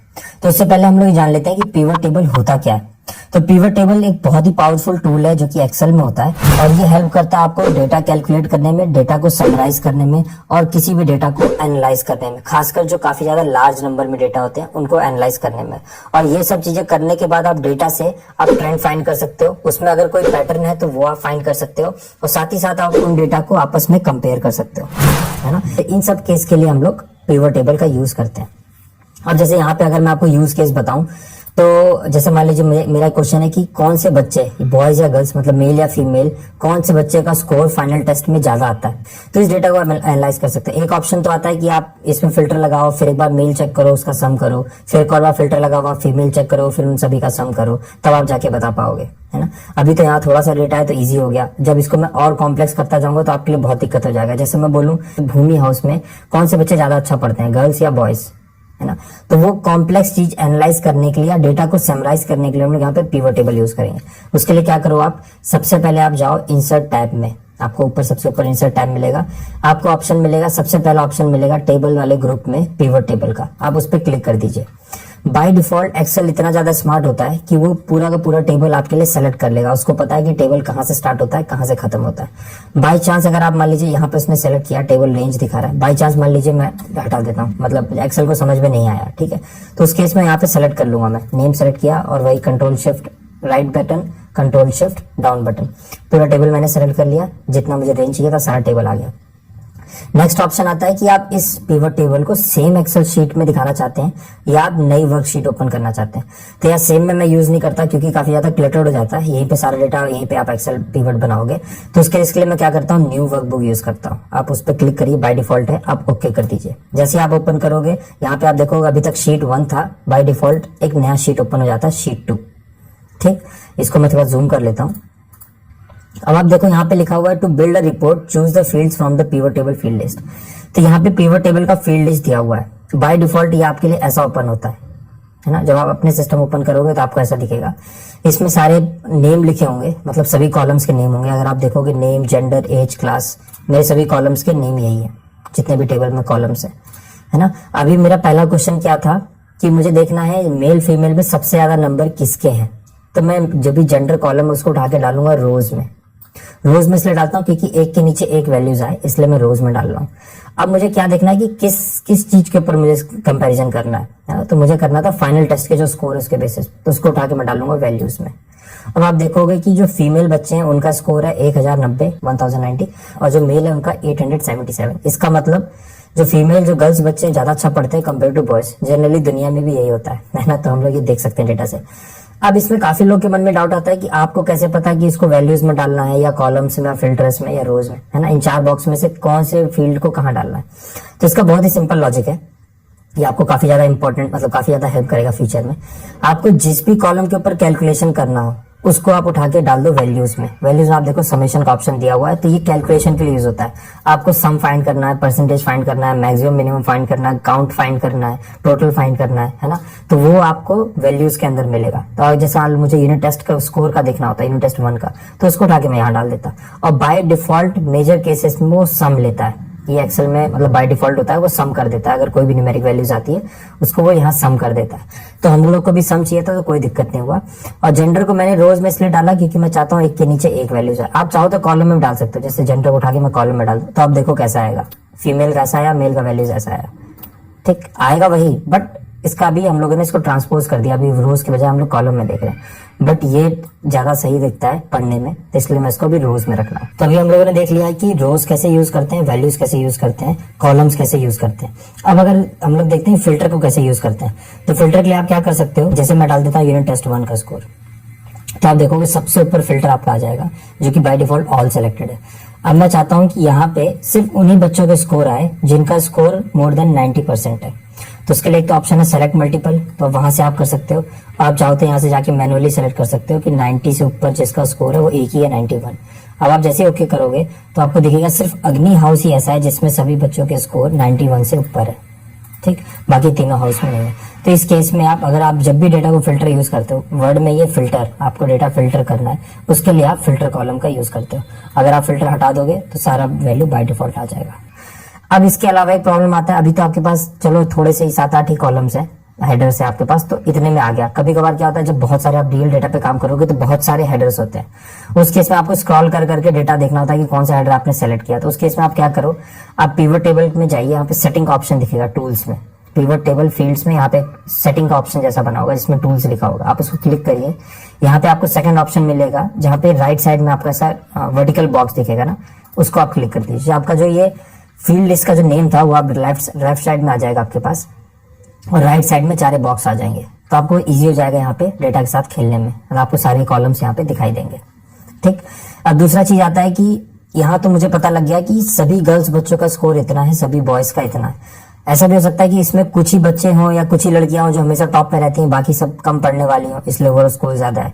या बॉयज में उल्टा हो सकता है कि यहाँ पे कुछ कम खराब पढ़ने वाले हो, बाकी सब अच्छे पढ़ने वाले हो। तो इस चीज का देखने के लिए मैं देखना चाहता हूँ कि ऑन एन एवरेज एक बच्ची एक लड़की का स्कोर कितना आता है और एक लड़के का स्कोर कितना आता है। उसको देखने के लिए मैं क्या करूंगा, यहाँ पे आपको ऑप्शन मिलेगा सम में जो ड्रॉप डाउन बना है, यहाँ पे आप जाइए, क्लिक करिए, आपको ऑप्शन दिखेगा फील्ड वैल्यू सेटिंग का, ठीक, आप उस पर क्लिक करिए। अब आप यहाँ पे देख लो समराइज वैल्यू फील्ड बाय, यहाँ पे आपको ये सारे ऑप्शन दे रहा है। आपको काउंट पता करना है कि कितने बॉयज कितने गर्ल्स हैं, एवरेज पता करना है, वो सारी चीजें आप यहाँ से कर सकते हो। मुझे इस केस में अभी एवरेज पता करना है, मैं क्लिक करता हूँ एवरेज को, ओके कर देता हूँ। अब आप देखो आपको एवरेज दिख जाएगा। तो अब यहाँ पे आप देख सकते हो कि एक लड़की का स्कोर एवरेज, एक लड़की का स्कोर आ रहा है 90.83, है ना, जबकि एक लड़के का आ रहा है 87.7। इसका मतलब ऑन एन एवरेज एक लड़की का स्कोर ज्यादा होता है कंपेयर टू लड़के से। तो ये तो हो गया आपका बेसिक पिवट टेबल। अब इसको अगर मैं थोड़ा सा और एडवांस लेवल पे चाहूँ तो मैं अगर जैसे यहाँ से मुझे ये हटाना है सब कुछ, तो मैं वैल्यूज को उठा के दोबारा फील्ड में डाल दो, और ये जो जेंडर आपका था इसको उठा के फील्ड में डाल दो, तो सब कुछ अनसेलेक्ट हो जाएगा। अब मैं क्या देखना चाहता हूँ, हाउस का डेटा देखना चाहता हूँ। जो भी क्लास में हाउस होते हैं उसको उठा के मैंने रोज में डाला, चारों हाउस की लिस्ट आ गई। इस हाउस में देखना चाहता हूँ कौन से बच्चे कितना अच्छा पढ़ते हैं, तो मैं फाइनल टेस्ट के स्कोर को उठा के दोबारा वैल्यूज में डाल दूंगा और बाय डिफॉल्ट वो सम ले लेगा, ठीक। अब आप देखोगे कि सबसे हाईएस्ट स्कोर कितना है, तो उसके लिए मैं क्या करूंगा, यहाँ पे कहीं भी आप राइट क्लिक करिए पूरे इसमें फील्ड में, और यहाँ पे सॉर्ट का ऑप्शन आपको मिलेगा, है ना। आप इसमें कर दीजिए लार्जेस्ट टू शॉर्टेस्ट। आप जैसे देखोगे यहाँ पे सबसे हाईएस्ट अगर आप देखोगे तो वायु ग्रुप के जो बच्चे हैं, वायु हाउस के जो बच्चे हैं, उनका सबसे ज्यादा स्कोर है 646 कंपेयर टू बाकी जितने तीनों हाउस हैं। अब इसमें मैं देखना चाहता हूँ कि ये जो 646 स्कोर आया है, ये सबसे ज्यादा किसने स्कोर किया है, लड़कों ने या लड़कियों ने? काफी इंटरेस्टिंग क्वेश्चन है ना ये। इसको जानने के लिए हम लोग क्या करेंगे, यहाँ पे हम लोग जो जेंडर कॉलम है, जो जेंडर फील्ड है, उसको यहाँ पे लेके आएंगे रोज में। अब आप देखोगे ये डेटा आपका दो और कॉलम्स में, 2 और रोज में डिवाइड हो जाएगा। तो अब यहाँ पे आप देख सकते हो कि वायु ग्रुप में फीमेल का कितना कंट्रीब्यूशन स्कोर है, मेल का कितना है, वो सभी आप यहाँ पे देख सकते हो। तो अगर मैं वायु की बात करूँ तो इसमें सबसे ज्यादा स्कोर किया है गर्ल्स ने, जो कि 460, बॉयज ने काफी कम किया है 180 के आसपास, है ना। अगर मैं अग्नि की बात करता हूँ तो यहाँ पे देखो आप उल्टा है, यहाँ पे फीमेल का स्कोर सिर्फ 194 है, जबकि बॉयज का है 362, है ना, जो कि ज्यादा है गर्ल्स के मुकाबले। अब अगर ये पढ़ने में आपको दिक्कत होती है, मतलब ये लेआउट आपको पसंद नहीं आता, तो इस पूरे टेबल का आप लेआउट चेंज कर सकते हो। आप कहीं भी क्लिक करिए, आपके ऊपर 2 टैब दिखेंगे, एक होगा पिवट टेबल एनालिसिस, दूसरा होगा डिजाइन का। आप डिजाइन पे क्लिक करिए, इसमें लेआउट ग्रुप होगा, इसमें आप जाइए रिपोर्ट लेआउट ग्रुप में, इसमें ऑप्शन आता है third option show in tabular form. जैसे आप इस पर क्लिक करोगे, अभी थोड़ा सा देखने में पढ़ने में ईजी हो जाता है। वायु ग्रुप मेल फीमेल, है ना, फीमेल मेल। अग्नि में जो भी गर्ल्स बॉयज हैं सबका स्कोर आ जाता है। दूसरा चीज, अब मैं नहीं चाहता कि ये सबका सब टोटल दिखाए, यहाँ पे जितने भी सब टोटल आ रहे हैं, उसके लिए क्या करूंगा मैं, इसी आपको लेआउट में ऑप्शन, सबसे पहला ऑप्शन आएगा सब टोटल का, आप उस पर क्लिक करिए, डू नॉट शो सब टोटल्स। आप क्लिक करिए, सारे सब टोटल्स हट जाएंगे। सिमिलरली आप ग्रैंड टोटल अगर हटाना चाहते हैं, आप यहाँ पे जाइए ग्रैंड टोटल ऑप्शन में, सबसे ऊपर आता है of for rows and columns, तो वो भी हट जाएगा। इसके अलावा भी आप कुछ बेसिक फॉर्मेटिंग कर सकते हो, जैसे इस टेबल का कलर चेंज करना है तो आप यहाँ पे जाइए, सब कलर चेंज हो जाएंगे, इसके फॉर्मेट चेंज हो जाएंगे, है ना। ये सब चीजें आप बेसिक कर सकते हो यहाँ पे। अब इसके अलावा मुझे देखना है कि जैसे यहाँ पे मेल्स जो है इनका स्कोर ज्यादा है, जो लड़के हैं अग्नि हाउस में उनका स्कोर ज्यादा है, मुझे देखना है ये लड़के है कौन, है ना। तो आप यहाँ पे जो 362 लिखा है, इस पे आप डबल क्लिक करिए, वो अपने आप एक नया टैब खोलेगा, एक नया शीट खोलेगा, उसमें आपको सभी बच्चों के नाम दिखा देगा। तो आप देखो यहाँ पे 4 लड़के हैं जिन्होंने इतना स्कोर किया है। अब एक लास्ट फाइनल चीज मैं आपको बता देता हूँ जो काफी हेल्पफुल होगा आपके लिए।